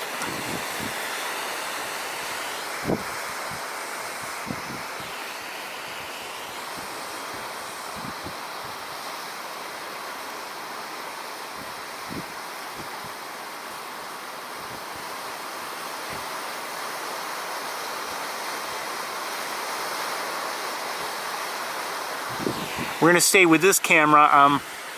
The other might... Oh, everybody took off for some reason.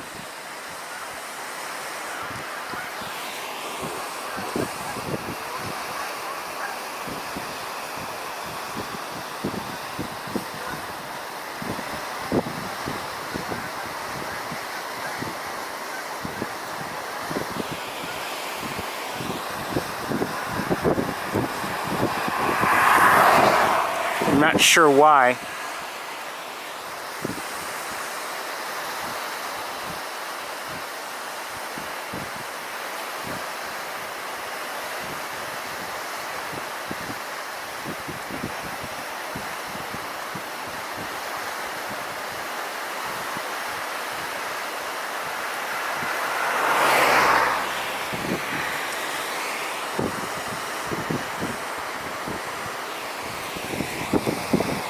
Okay, coming back, or I don't know if they're coming back or not, but mallards have just flown into this area.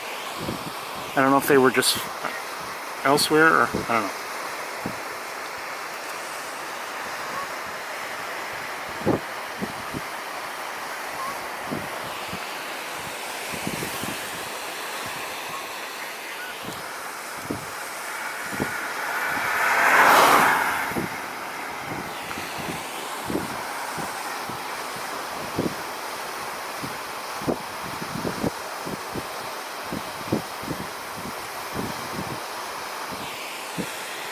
Okay, we're going to move on.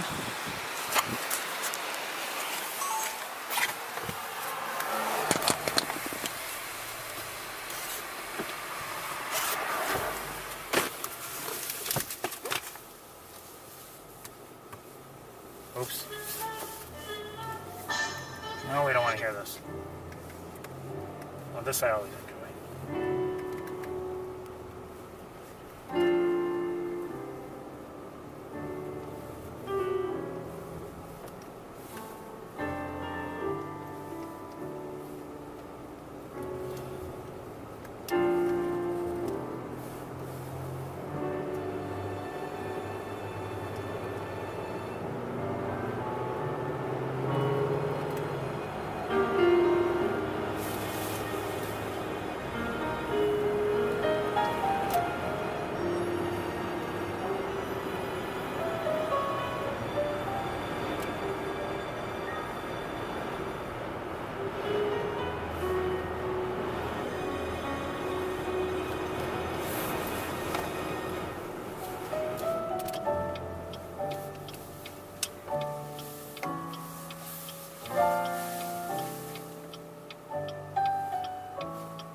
common goldeneye, unfortunately, has dwindling numbers, so, you know, I always try to see them whenever I can.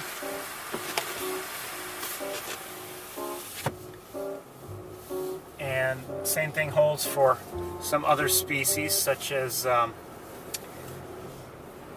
know, red-breasted merganser and horned lark, which we saw earlier today. You know, as I drive by, with the naked eye, it's hard to see these birds because of the waves. You know, instead of smooth water, which is a lot easier, they're bobbing up and down with the waves. Oh, I just saw a red-breasted merganser.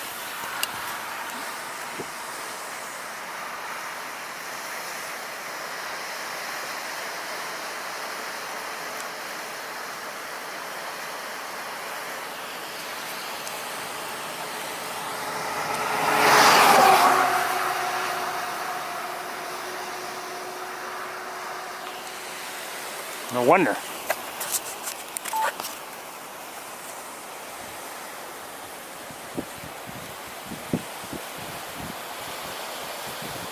That's a bald eagle. And let's wait for this vehicle to pass me. Come on, come on, come on, come on, go. And see if we can find that eagle again.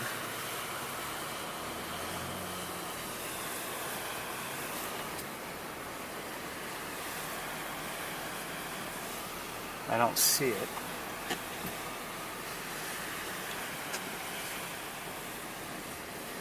May have flown on.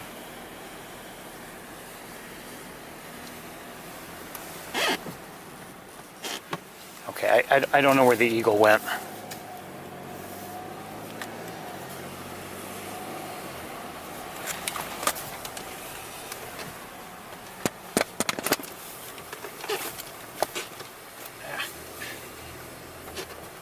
Oh, hold on.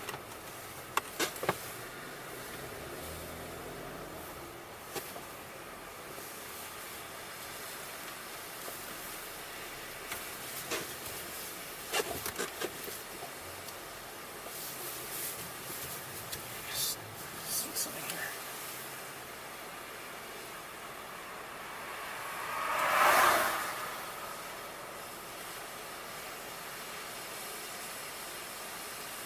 Okay, let's keep going.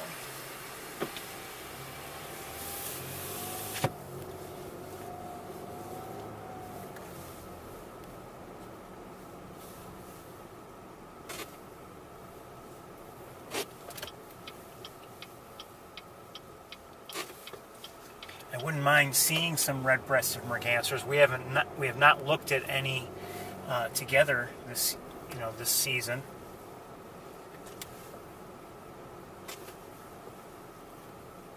We saw the one male in flight.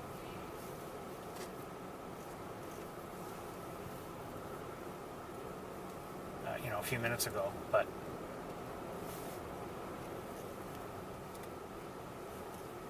like I said, their numbers are dwindling also, unfortunately. Let me just take a look here.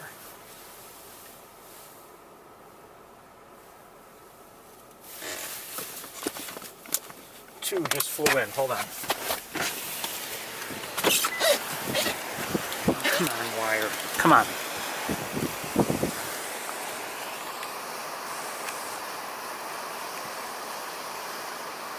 That's a goldeneye. Those are goldeneyes. Okay, I thought I saw a red-breasted merganser, maybe not.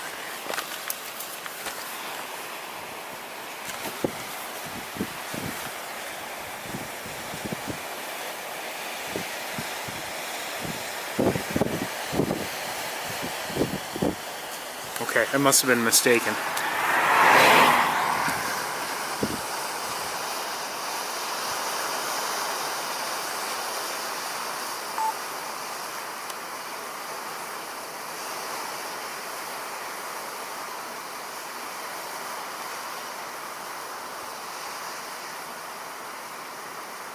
That is an American black duck.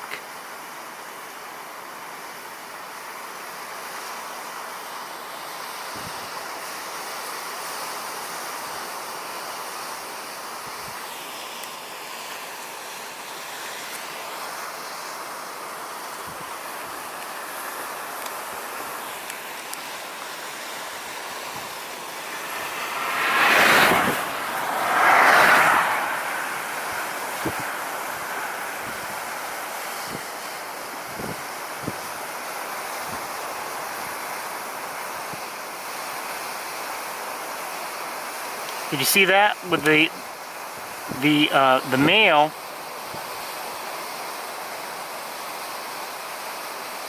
Watch how they throw their heads back.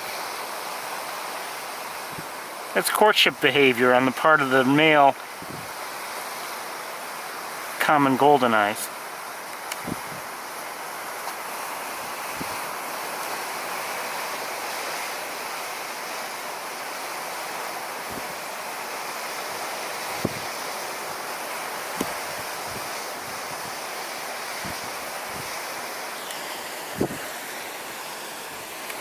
Now they're diving ducks.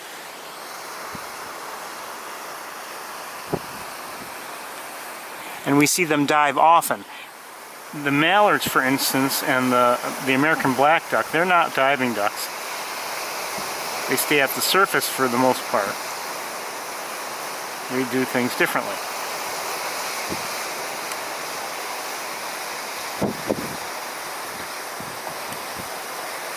Now look also, you can see, okay, we've got a male and female mallard here, the female in the foreground.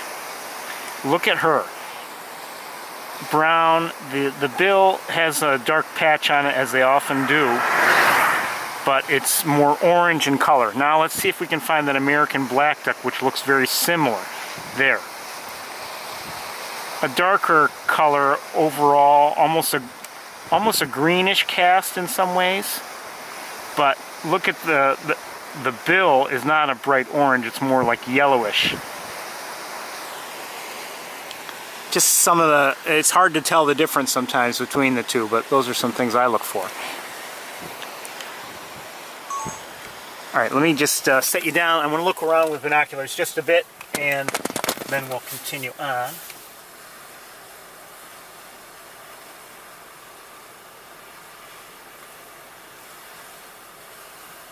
Okay.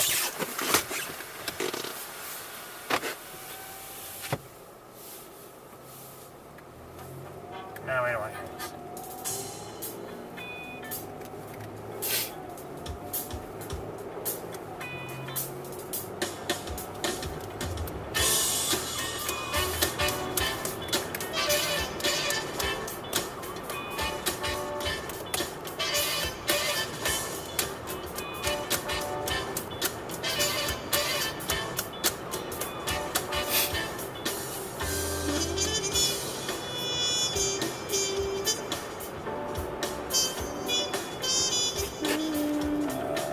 Some more American black ducks. Hold on.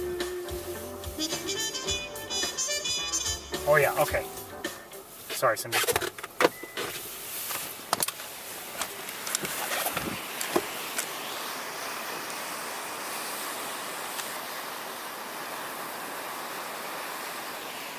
The viewing is a little more difficult here, so maybe we shouldn't. Those are mallards there, farther out.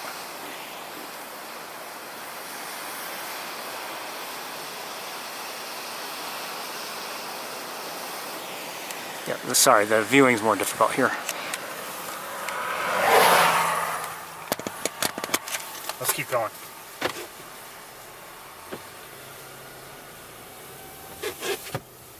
You know what? Yeah, let's keep going.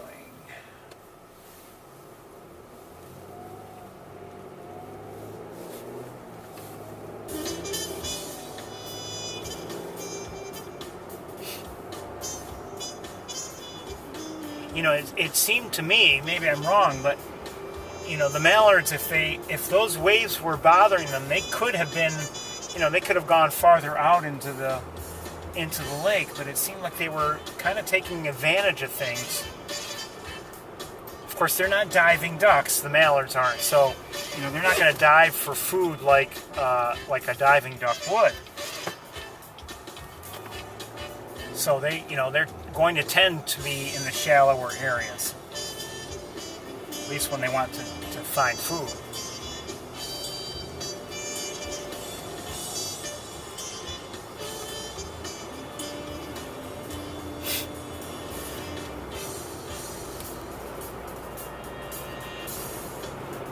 As I've said before, water depth is very important.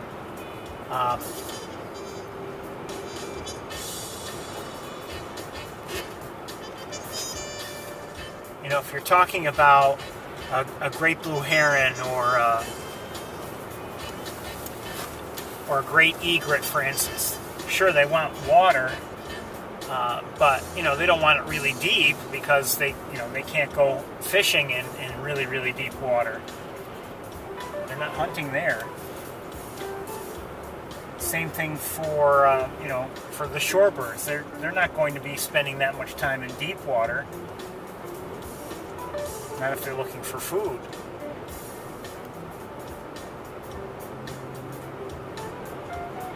Then again, a diving duck may want that depth, you know.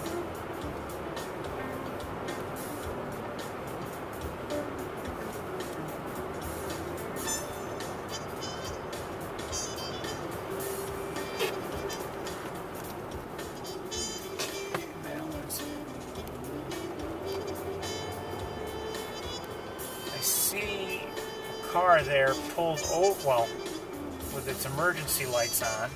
I wonder if they're birders by any chance. Yep, they are. I see a camera out the window, or a lens pointed out the window, and pointed upwards. Let's see if we can figure out what they're looking at before we get too close. They're moving on. Oh, an eagle.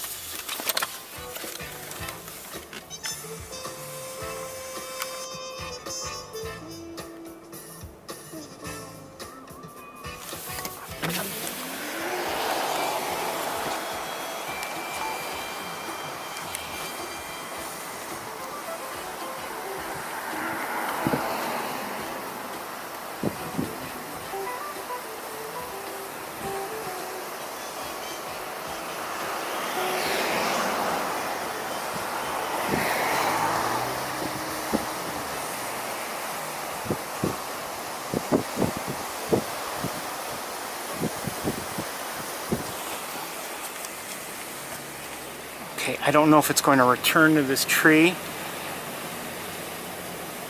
It's still in the air, still moving. And ahead of me is a vehicle that's kind of sort of pulled over, and behind me is that same vehicle we saw pulled over. They've turned around, and now this tree, or this eagle, looks like it's just landing in a tree here, and we're going to see if we can get a good line of sight. I have a feeling the answer is no.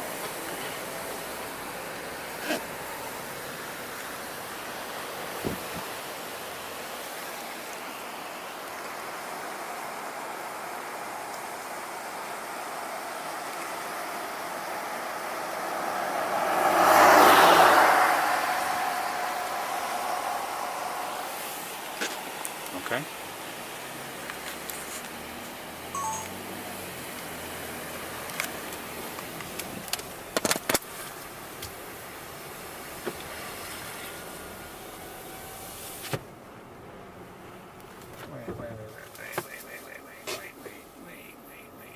Wait a second here.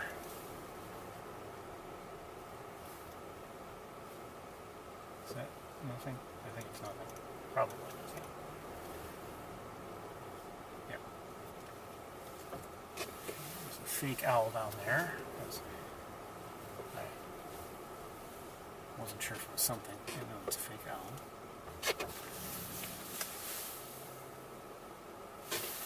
And the eagle. Where is our eagle? I lost sight of it. Lost track of it. That other vehicle that had been flashing its lights, I don't know if I showed it to you. It's It's behind me now, and it's still flashing its lights, and they seem to be doing what I'm doing, and that is looking around.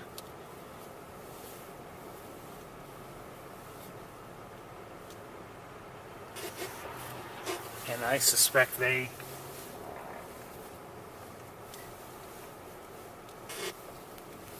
realize that I'm also a bird watcher, or at least interested in seeing the birds around here. Okay, don't... Oh, they may have seen it. I see they've stopped.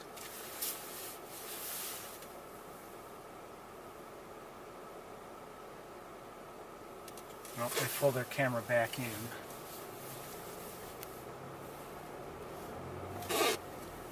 Just down below.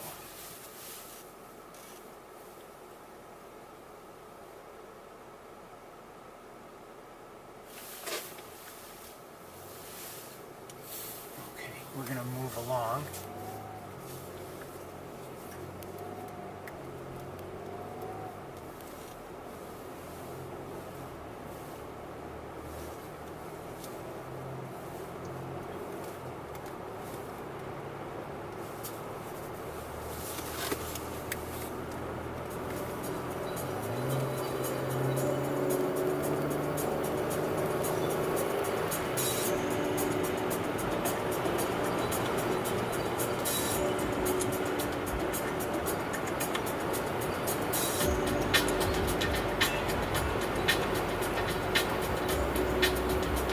We'll take a break when this song's over, I think. I'll continue on during the break towards Ithaca.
Still no sign of any snow geese.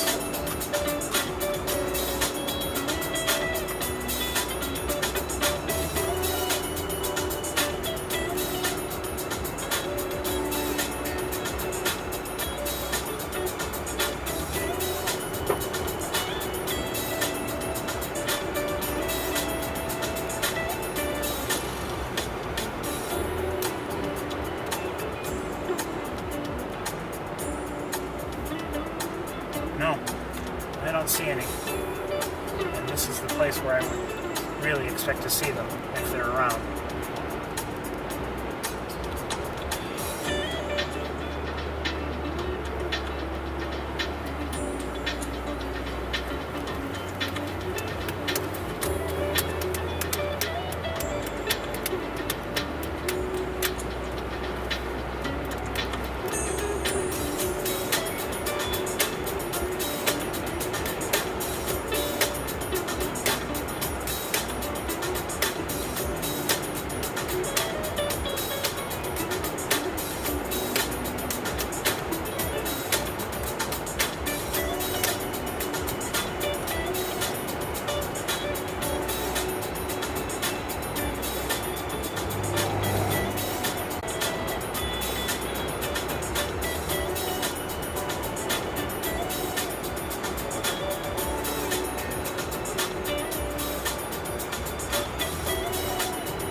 But then you can't see me dancing.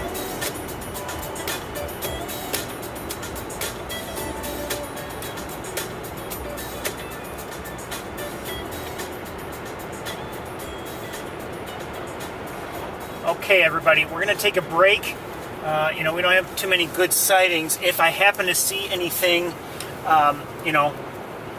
between here and Ithaca, I'll either record it or I'll start things back up. But let's take a break now. I'll continue on towards Ithaca, and we'll see what happens when we get there. Okay, everybody, and what time? I'm guessing roughly 4:30. Maybe I really don't know. It's hard for me to give an estimate when we're somewhere between the two destinations. So maybe around 4:30 we should restart. Okay, let me see if you received the message.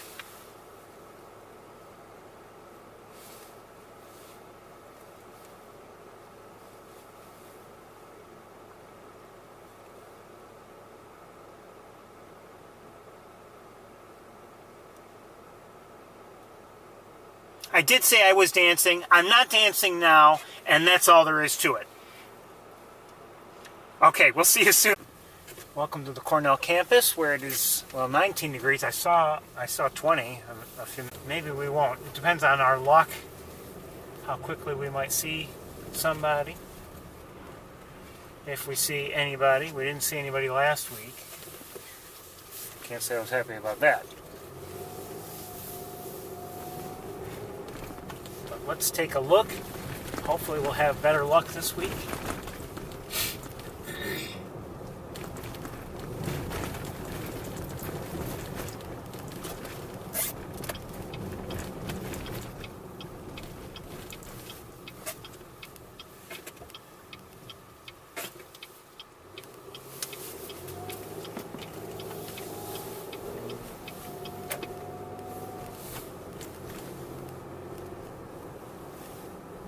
Really didn't see much after I closed things up and continued on my way.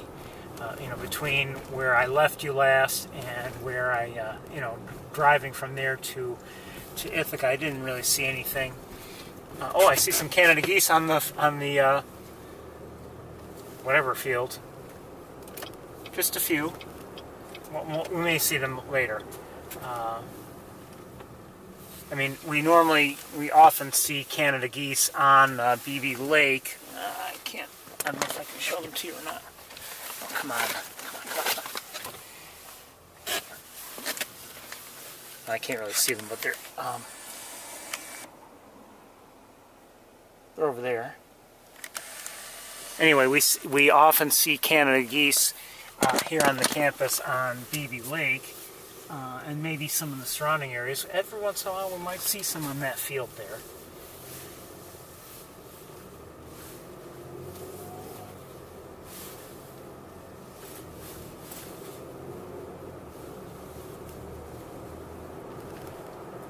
So it's still very cloudy, unfortunately, but that's how it is.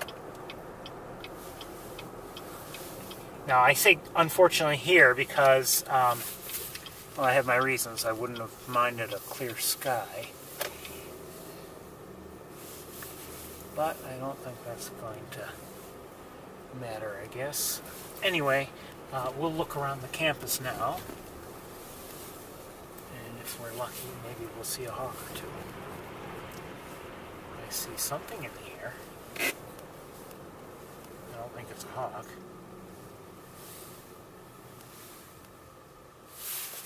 It is a crow. And actually there are more crows. Let's go this way. So a few American crows in the air.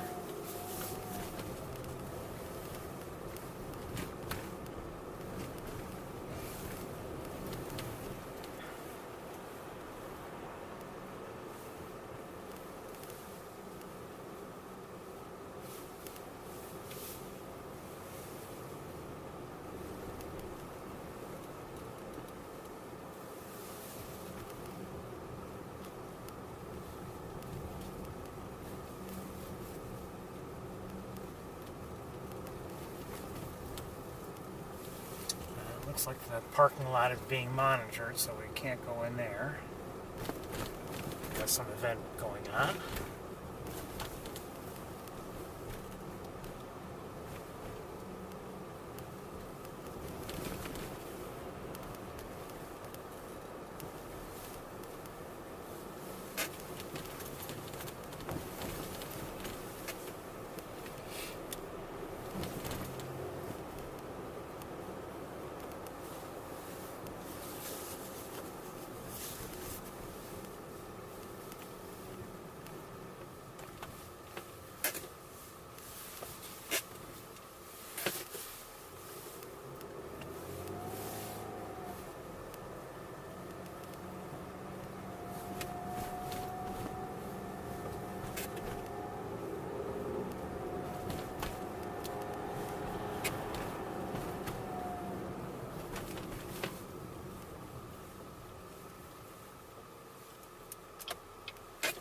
Come on, Kentucky, move!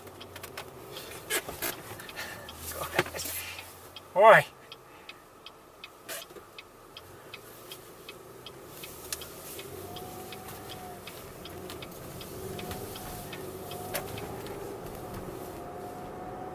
Just like stopped at that stop sign and didn't know how to keep going.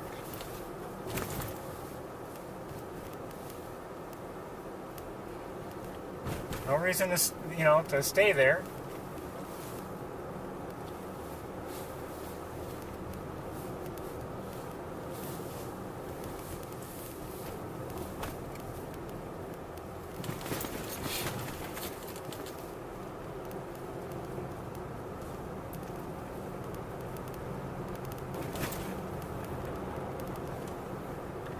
I should be a little more forgiving. That person, from Kentucky may be lost a little bit or just a little unsure about a direction.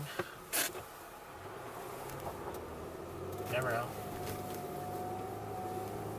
Could be a bird watcher who stops in the middle of roads or takes U-turns where they shouldn't be done, that sort of thing. It's been known to happen. I've heard about these people.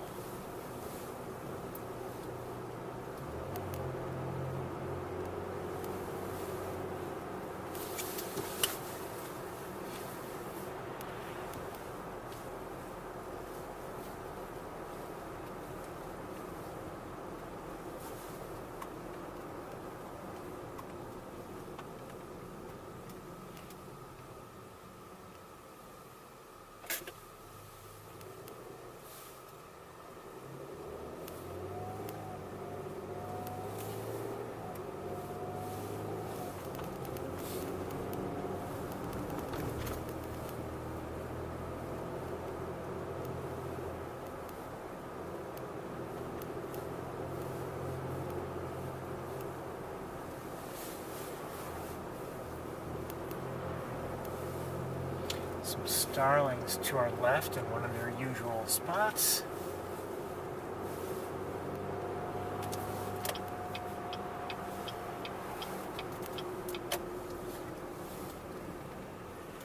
You know something? I think we'll take a very quick trip to the pheasant farm.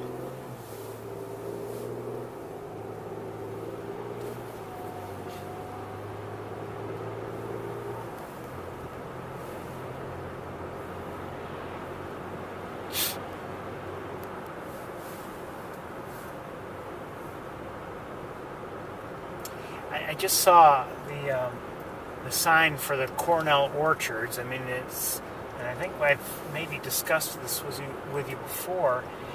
It just says closed right on the sign. I wonder if it's permanently closed.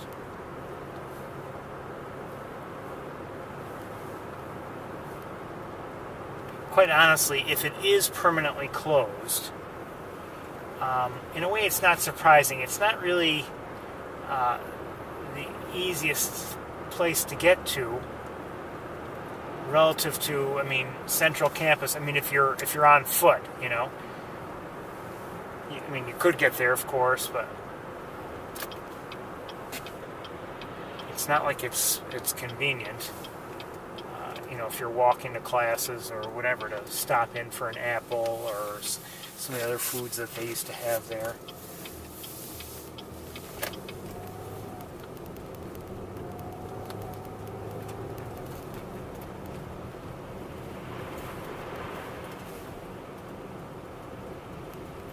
Could be, if it is permanently closed, there may be other reasons for being closed. I don't know.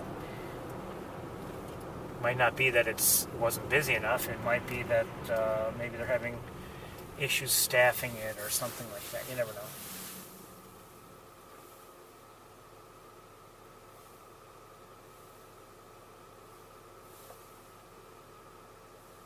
Well, other than some starlings, I'm not seeing much.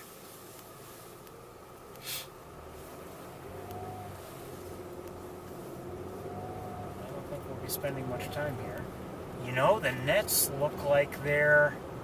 Wow, that's surprising. That is surprising. Let me show you. The nets look like they're in place, if I'm not mistaken. Come on, wires. Come on. Stop.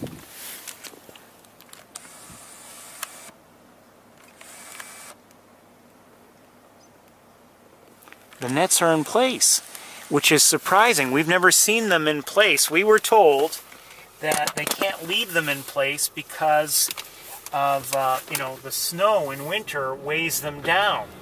So they've had to you know, they've had to roll them back for winter. But in the, you know, in the warmer months they can have them deployed. So that might be very disappointing if you're a hawk.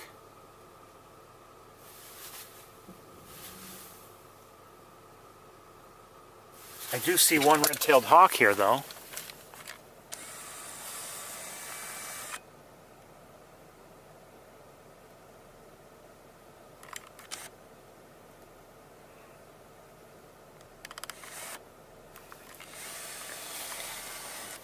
If you're new to the tour, or if you haven't been around all that long, years ago, that very tree, we looked at it and I believe there were over 20 hawks in that tree at one time. It was like 21 or 23 hawks in that tree.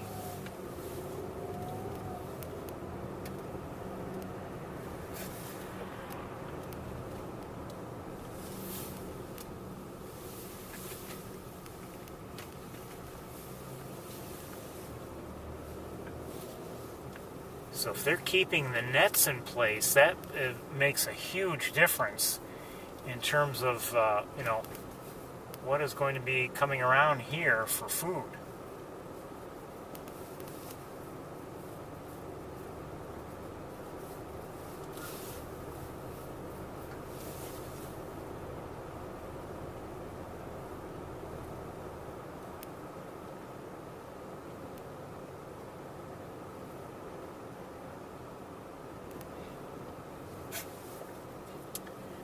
Imagine if there were any hawks that were coming here, you know, year after year, and became, you know, rather dependent upon the farm, they might not be so thrilled.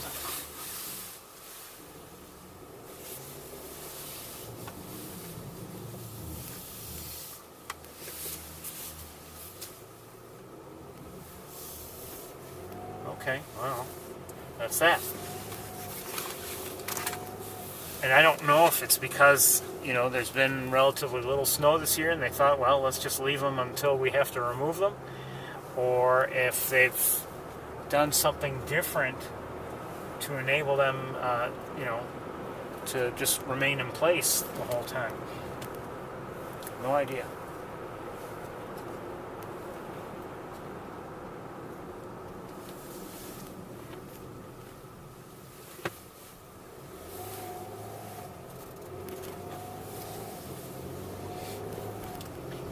Again, if you're, you know, unfamiliar with the pheasant farm, we've often seen, you know, many red-tailed hawks here at once, and both juveniles and adults.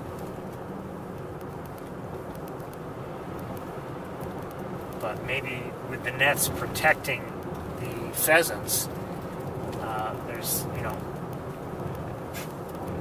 not that much that interests the hawks. Although there might be other things like, the usuals, rodents and other things that hawks would prey upon.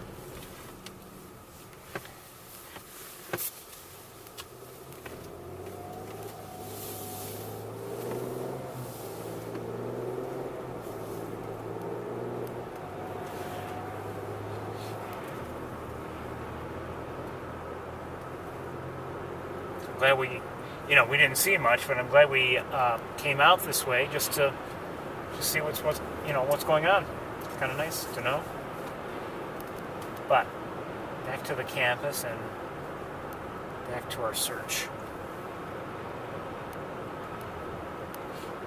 I'm not sure which way the clouds are moving, but at least in the distance, it looks like things might be a little clearer than they are here. See what happens.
I don't see any lucky.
Ooh, looks like an accident. Well, I don't know if it's an accident or not, but it looks like there might have been one.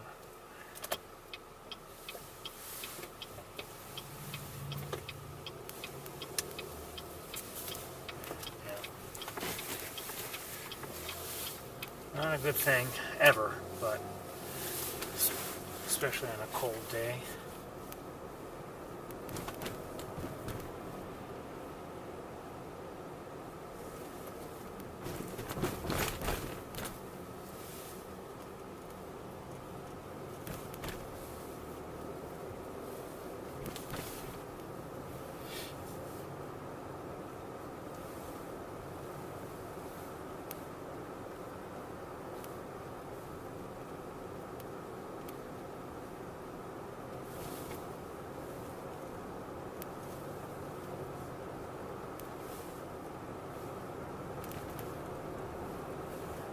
Canada geese are still there. There are 3 of them.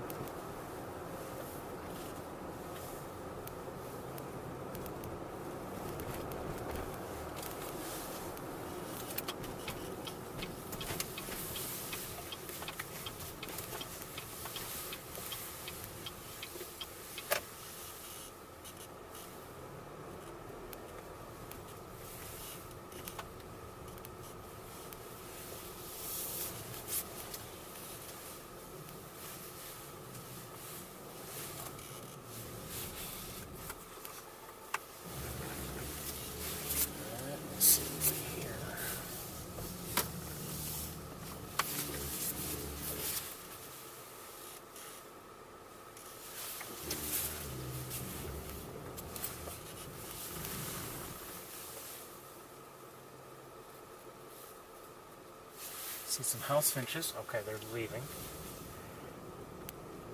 They just flew into a nearby tree and then they flew off. Oh, oh, oh, oh, oh, oh! Oh, oh, oh. I see a hawk. Stay where you are.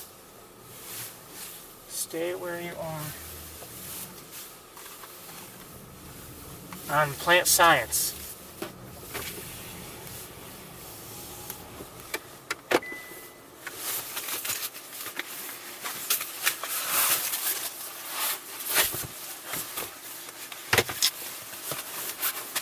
The angle's going to be kind of sharp.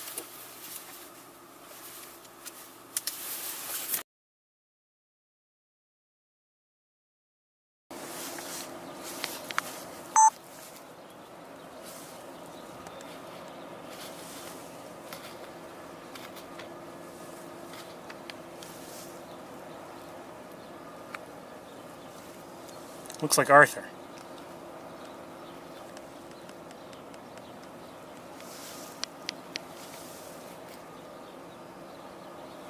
Oh, come on.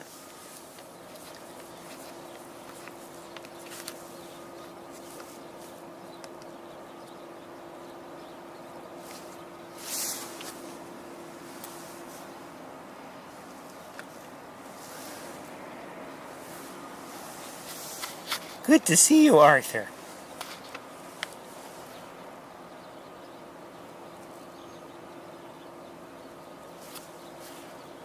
We're still dealing with heat shimmer, sorry.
He's definitely looking around.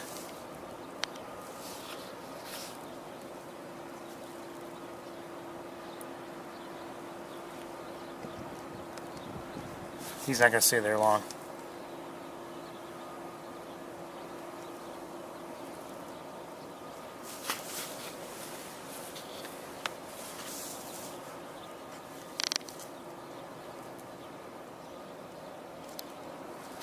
Okay, he just took off, and okay, I can, hold on, I have to move the car, but I see him.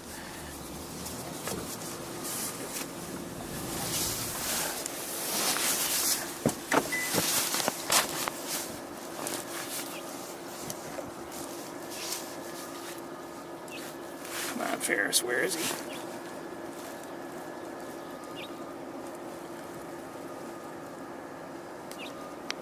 You can hear the house finches.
He's active, definitely.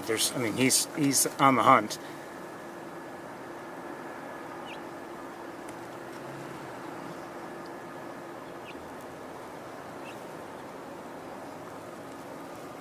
Okay, now he's out of view. He's just, let's see if he comes back, but I kind of doubt he will. I don't know where he is. He flew behind, relative to me, behind plant science. Let's see if we can catch up with him.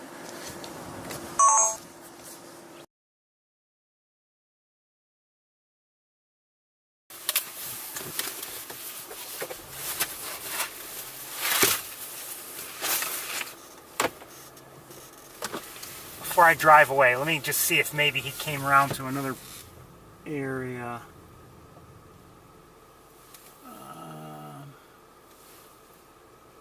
Not that I can see, but I still see the house, or yes, some house finches, and I'm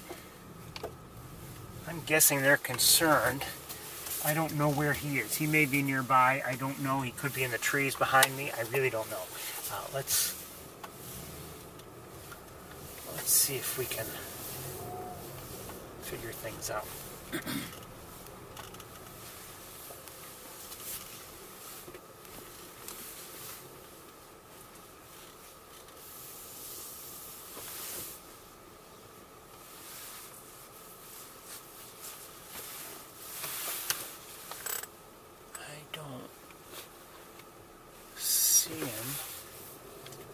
I don't currently see him. I don't know where he is. He may be nearby, but I'm not seeing him from here.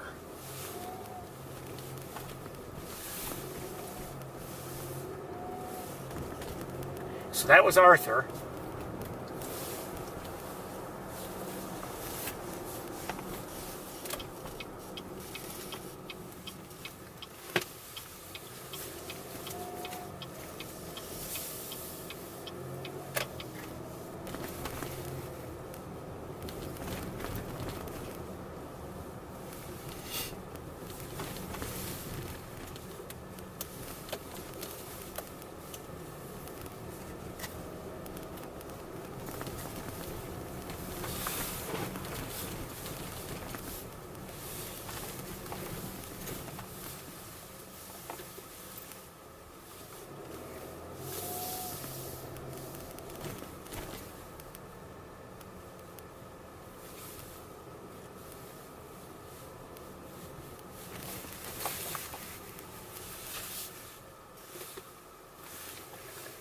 it's to be honest, it's unlikely we'll be able to get a view from here, if he's even, still there on the other side of plant science. We're on the other side of the quad, the agriculture and life sciences quad. If you're not familiar, we're looking at Warren Hall right here. Across the way is plant science.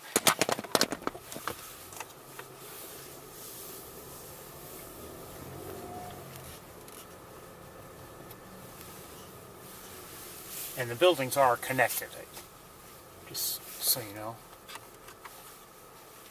They connect through Mann Library.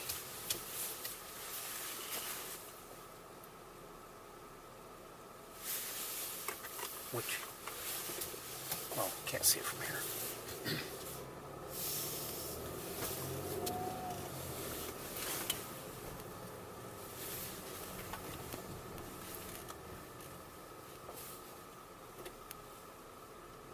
Okay, I don't see anything from here as expected. So we don't know where he is, but we had a nice look at him, so I'm glad about that. And I wonder how long he had been there.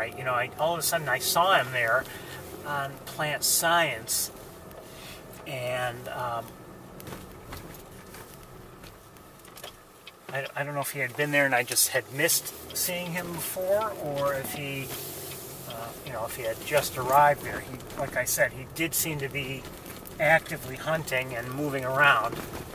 The sun is coming out here. I don't know if the skies overhead will be clear anytime soon, but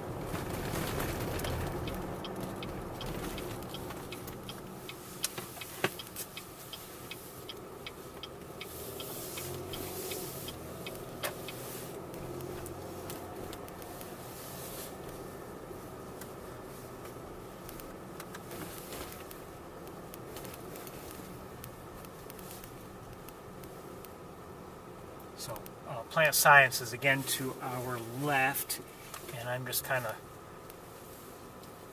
trying to look a little bit better as I drive by it, just to see if maybe he's there. There's a car behind me, so I have to move along.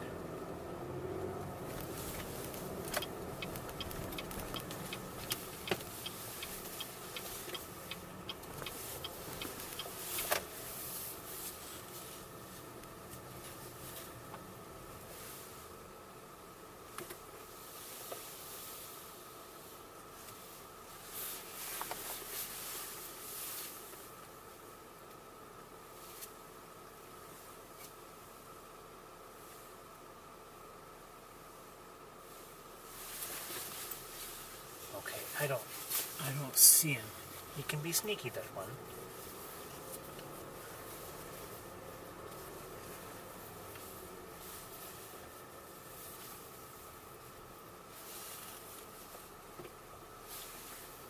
Okay, well.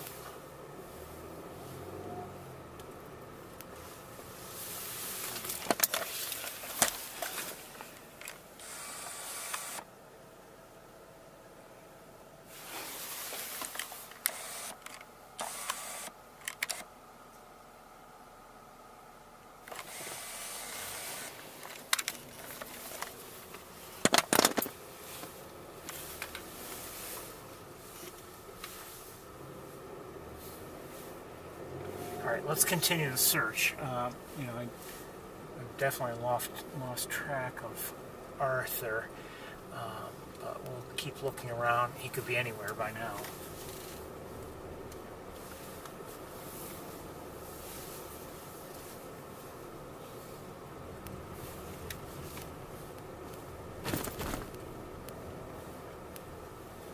Very good to see him, though. I'd say, and I think we had some good looks too. I mean, sometimes you're glad to see him, but you have to be honest with yourself. Okay, we didn't see him that well. He was far away. Whatever. But we had some good looks. We didn't get to stay and really have super close-ups, really. But he was busy and active, so I didn't really want to be focusing on in that manner anyway.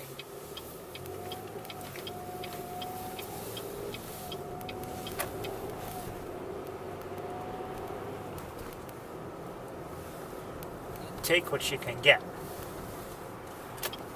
You know?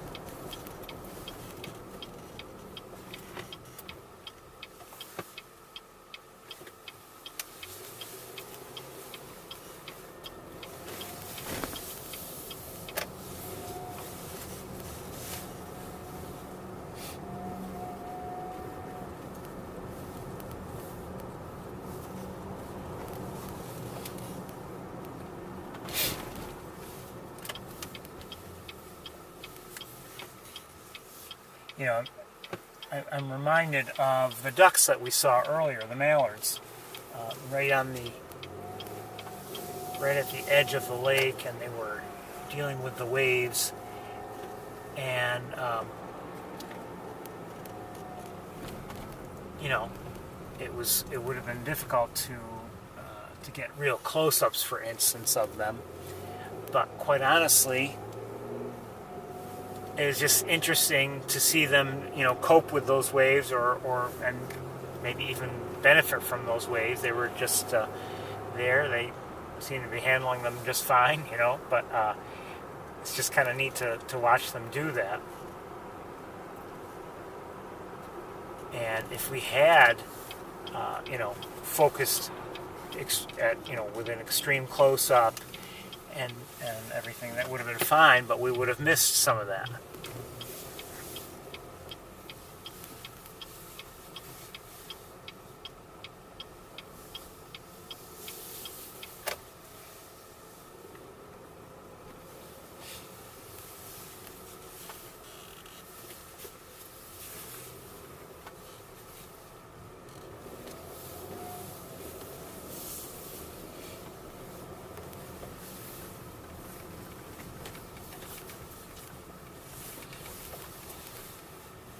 I guess the point I'm trying to make is that, you know,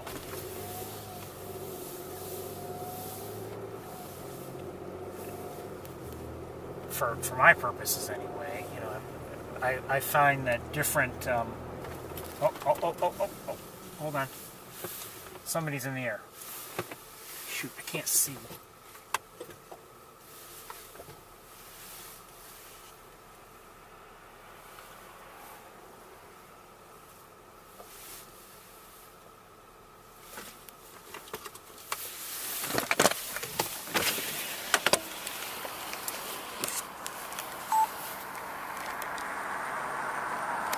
Okay.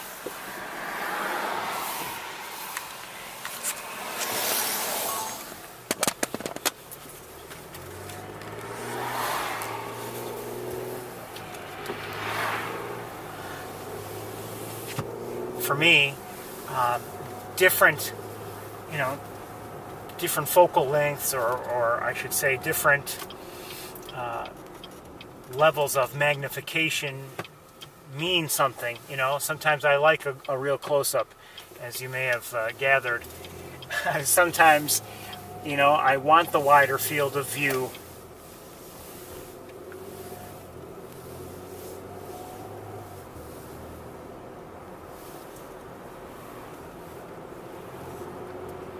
Either I want to see maybe an individual bird, you know, from a little bit of a distance, just, you know, observing maybe a certain behavior or incorporating the background, you know, whatever. Other times, yes, you want those real close-ups just to see what a bird really, really looks like.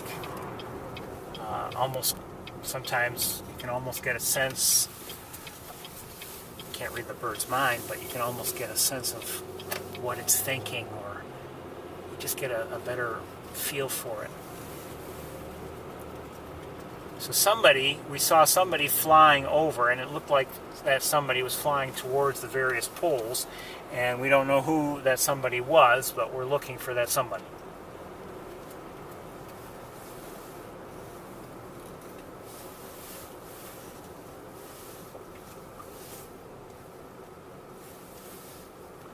Is anybody unclear about our search for somebody?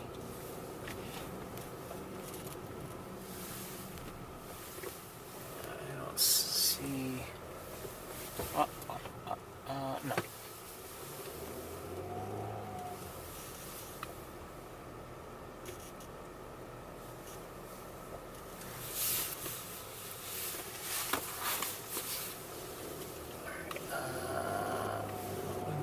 I should turn around.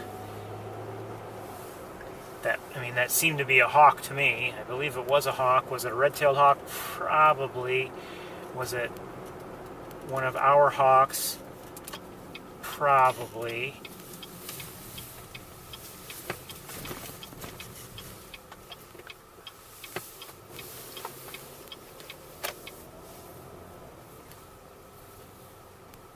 Who was it? I don't know.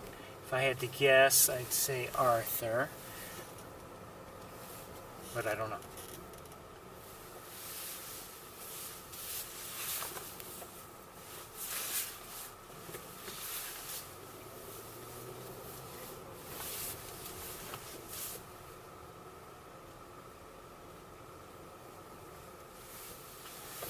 Just look at binoculars here.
Just pull over here.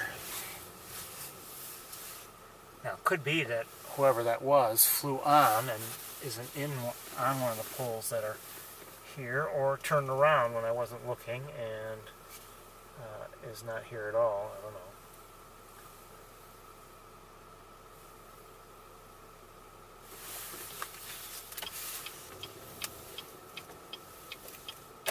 Go ahead, pass me. Go ahead, thank you.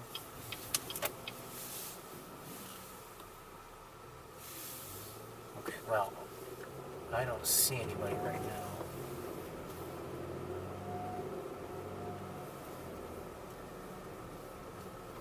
So we'll go back towards the central campus, I guess.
Starting to get dark.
looks like Beebe Lake is, for the most part, covered with snow and ice. There may be some open patches, but yeah, there are some open patches, but it's mostly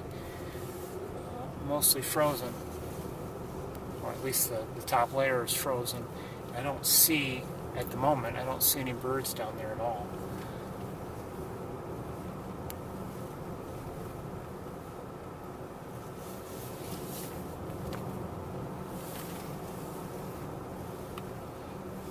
Last week we saw Canada geese and common mergansers there, but not today.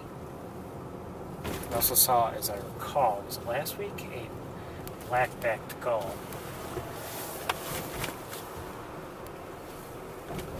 Not today.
That was Surrender by Cindy Bradley off of the album The Little Things.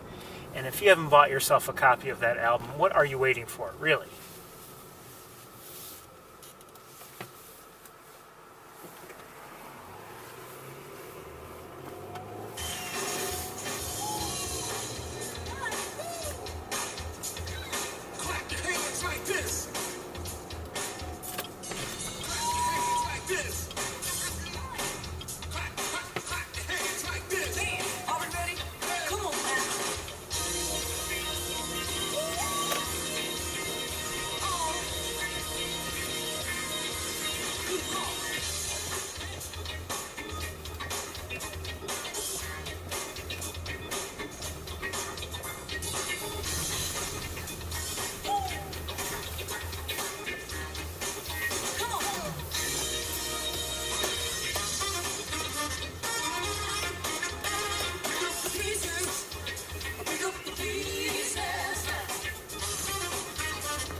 hard to top that, is for me.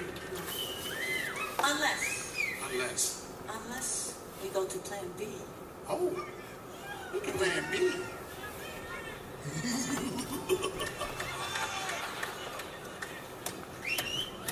Yeah. Yeah. Now, that's plan B right there. Woo! Yeah, Chance. Put your hands like this. Come on. Woo! Ow! Yeah. Organ. You got a little bit of organ, like fingers going, ooh, stuff like that. Oh! Ilko, you got a little bit of guitar? My book. Come on. Yeah! Woo! Jan, you got a little something?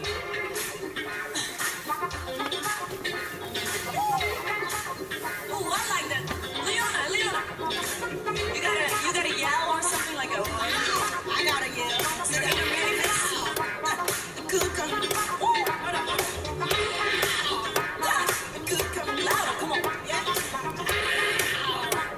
The good come. I like it. The good come. You got your hands like this. Come on. Woo! The good come. Sit up. Yeah. Good come. Keep it going and you don't stop. Now, I like this. What about you? Is it all right? No? Why not? We got that. And then that. And then that. I don't know. Something's missing. Oh, shoot. You know what? I'm so sorry. We forgot about the place. Oh, yeah. Make you fucking that. Mind me, we put some bass. Wow. Yeah. Come on now. More bass in the place. More bass in the place. More bass in the place. I like more bass in the place. I said, bring my phone to people. I want the fun to get. Bring my phone to people. I want the people to get. I want the phone. I want the people. I want the fun to get. I bring my phone to people. I want the people to get. Bring my phone to people. I want the fun to get. I bring my phone to people. I want the people to get. I want the people. I want the fun to get. I bring my phone to people. I want the people to get. I said, now, God make me forget. I said, God make me forget. I said, God make me forget. I said, God make me forget. I said, God make me forget. I said, God make me forget. I said, God make me forget. I said, God make me forget.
Main.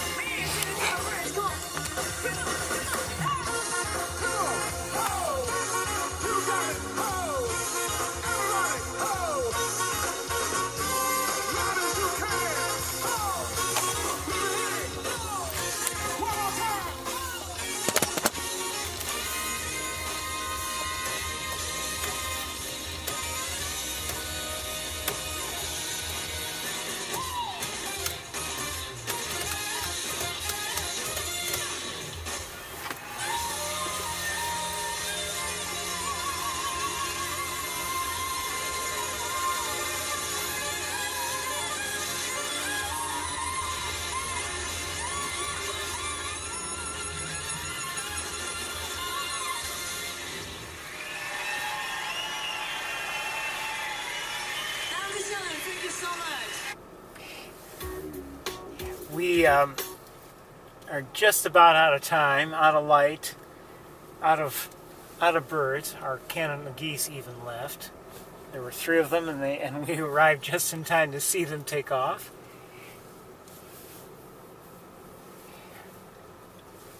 Just want to have a look around. I'll tell you, I was hoping we would have clear skies and maybe be able to look for the comet that's been around. I can't remember the name of the comet. And the comet itself has been this week. I'm not sure about today, but Thursday and Wednesday were the best days apparently, and I guess it's still around, but were the best days to see it.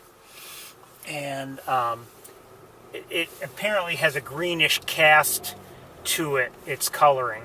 I guess it doesn't really look green apparently to the naked eye. I tried to see it the other night and I failed. I couldn't find it for various reasons. And I was thinking I might have better luck tonight, but it looks like it's still kind of sort of cloudy. But I don't know if it's too cloudy or not to see it. It might be. Probably is, but I don't know. And it has been clearing up a bit. Some areas are still cloudy. I want to look at one second right now. And again, I cannot remember the name of the comet.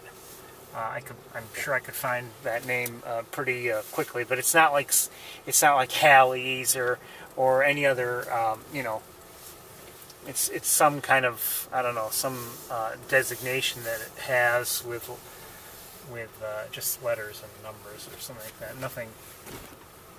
It may have a name. I don't remember. Nothing catchy anyway. But anyway, I was hoping that we'd be able to see it. I don't mind looking around a little bit longer and in the meantime, seeing if the skies clear up a little bit more. I mean, they're kind of clear. We'll see. We'll see if we can. I mean, I see one star in the sky right now, or at least I believe it's a star. It might be. Actually, it might be a planet, but.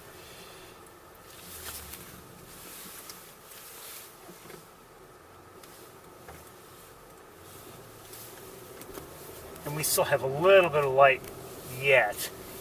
To look around, we wouldn't see a hawk very well, but we're,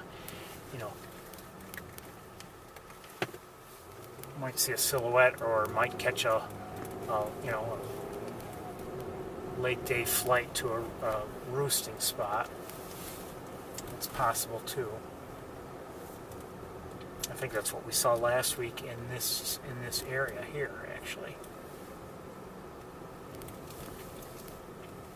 Now, as I look at the moon, and I showed you the moon earlier, it looks like it's. I mean, I can see it, but not clearly. There are clouds, at least some clouds in front of it. Thin clouds, but they're there. And when you're talking about, seeing the moon there, okay, no problem. You can't see it very, very clearly. A comet is going to be a different issue. So we'll see.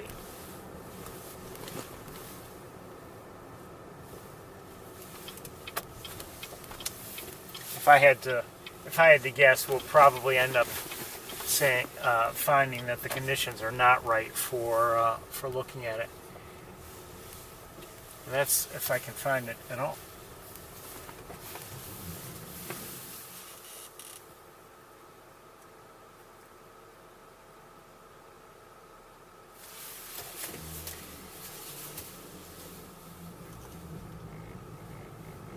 The one thing I can see in the sky right now, other than the moon,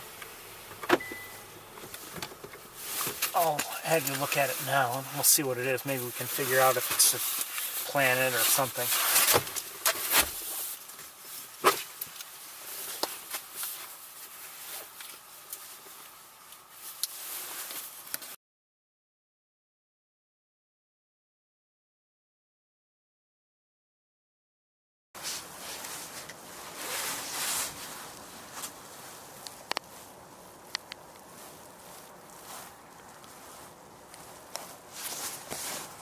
If I can find it, that is. I can see it with the naked eye. Hold on. Okay. There. That was easy.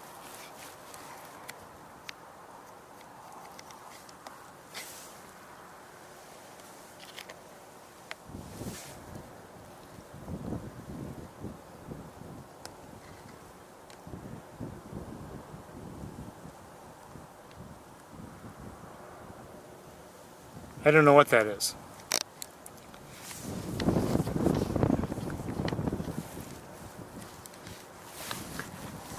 Hold on. Let me see if I can find it again. And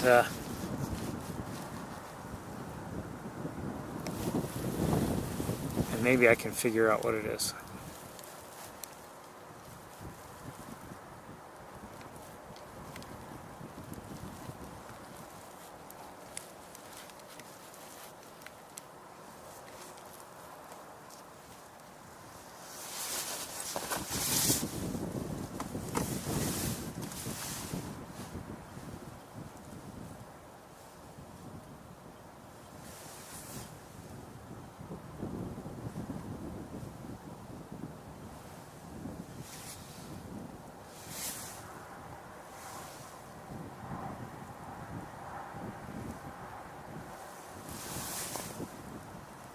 Hold on a second here.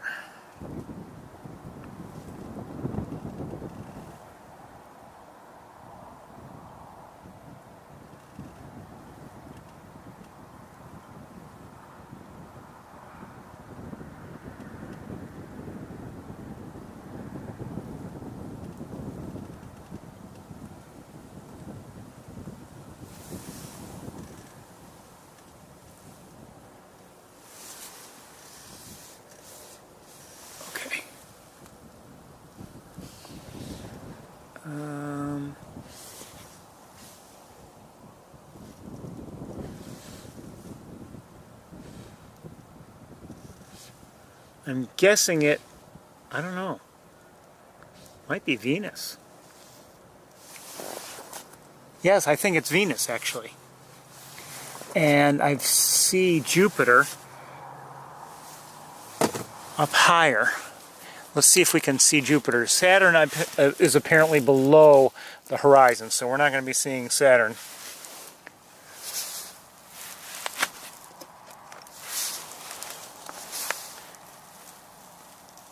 Not sure if I'll be able to find Jupiter either. I see it, but I don't know if I can. Oh, there we go. There we go.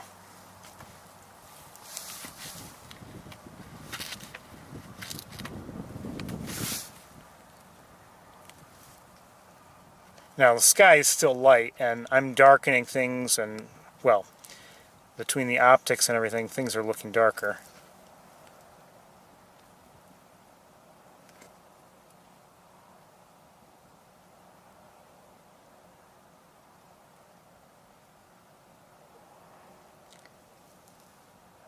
And you can see, well, I see 3 moons.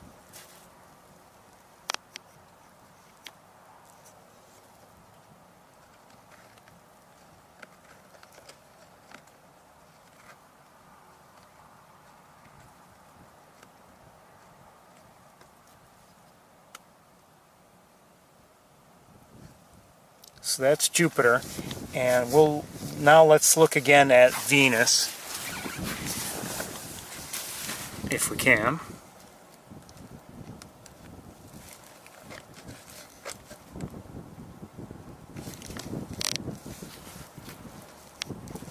Oh, hold on, boy, it's cold.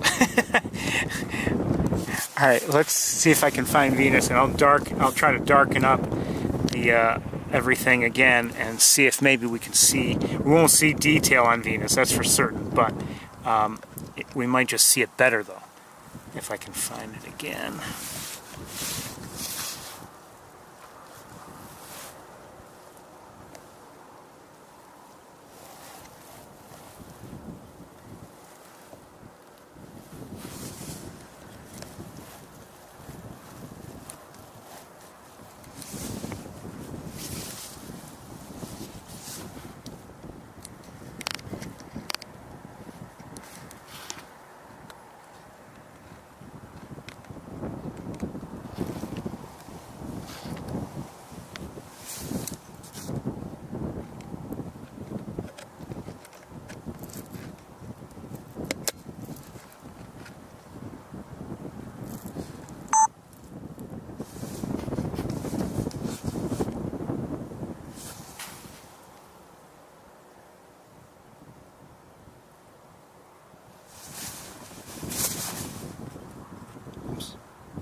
So I can't, I don't know what I'm doing, and quite honestly, I think it would be best if I had like a filter or something on this, which I don't. This is not really meant for astronomy.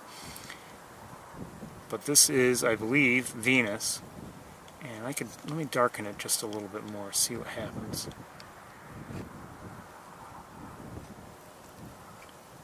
Maybe get rid of some of that glare.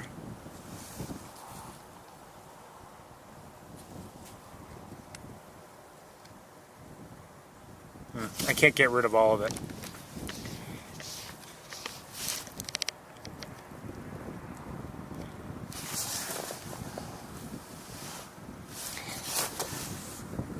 Well, I don't know if it's going to be, if things are really going to work out for seeing the comet. Let me look at something here.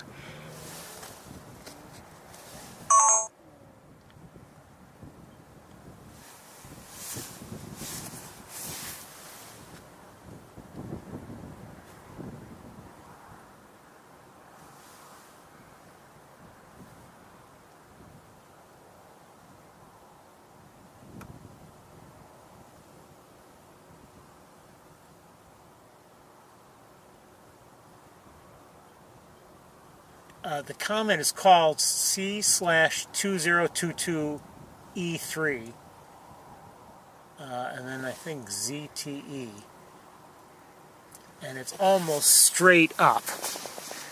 So I know where it's located. I don't know if I can find it.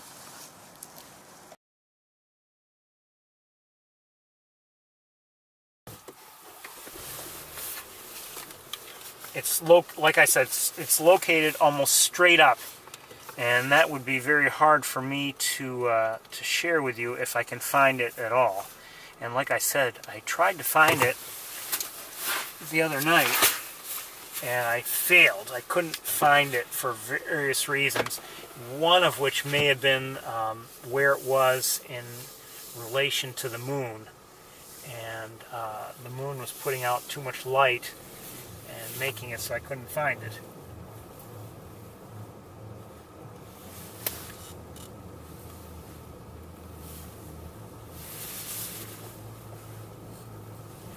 No, it's above us. Right now, with the naked eye, I can't see anything.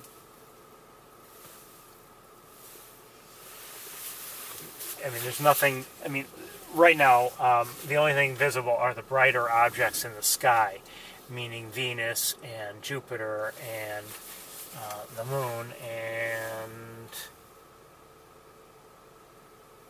I think I see a star in the distance looking towards the east, southeast.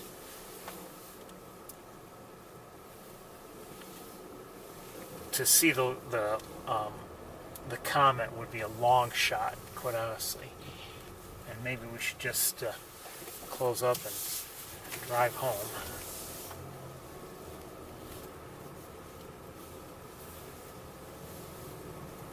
I think that might be a good idea.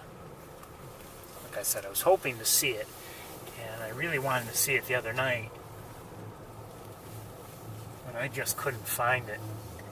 I never even bothered to get my scope out. I just, it was supposedly visible with the naked eye, and I was using binoculars to look. I just could not find it. We'll wait a few more minutes and see if things are nice and clear or what the story is. That's if you want to. Now, if you don't want to, we can close up. Just see what you're...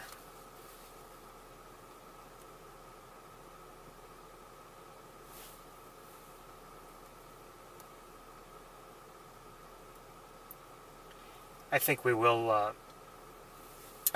close up. Like I said, the comet was a long shot anyway. I want to wish you all well. Thank you for joining me. I've enjoyed today. It was maybe different than I expected. Well, I didn't expect anything. You never know what we're going to see. But I really enjoyed what we saw in the various locations. But, it's dark now, and I think it's time for me to pack up. Everyone, I want to wish you well. Bundle up, stay warm. Hopefully tomorrow will be a little bit warmer. We'll see. But anyway, it's been a nice winter day, despite the cold. It really hasn't, and actually the cold wasn't even a big deal, especially because I've been here in the car. But anyway, again, I want to wish you all well, and we will see you all next time. Take care, everybody. Bye-bye.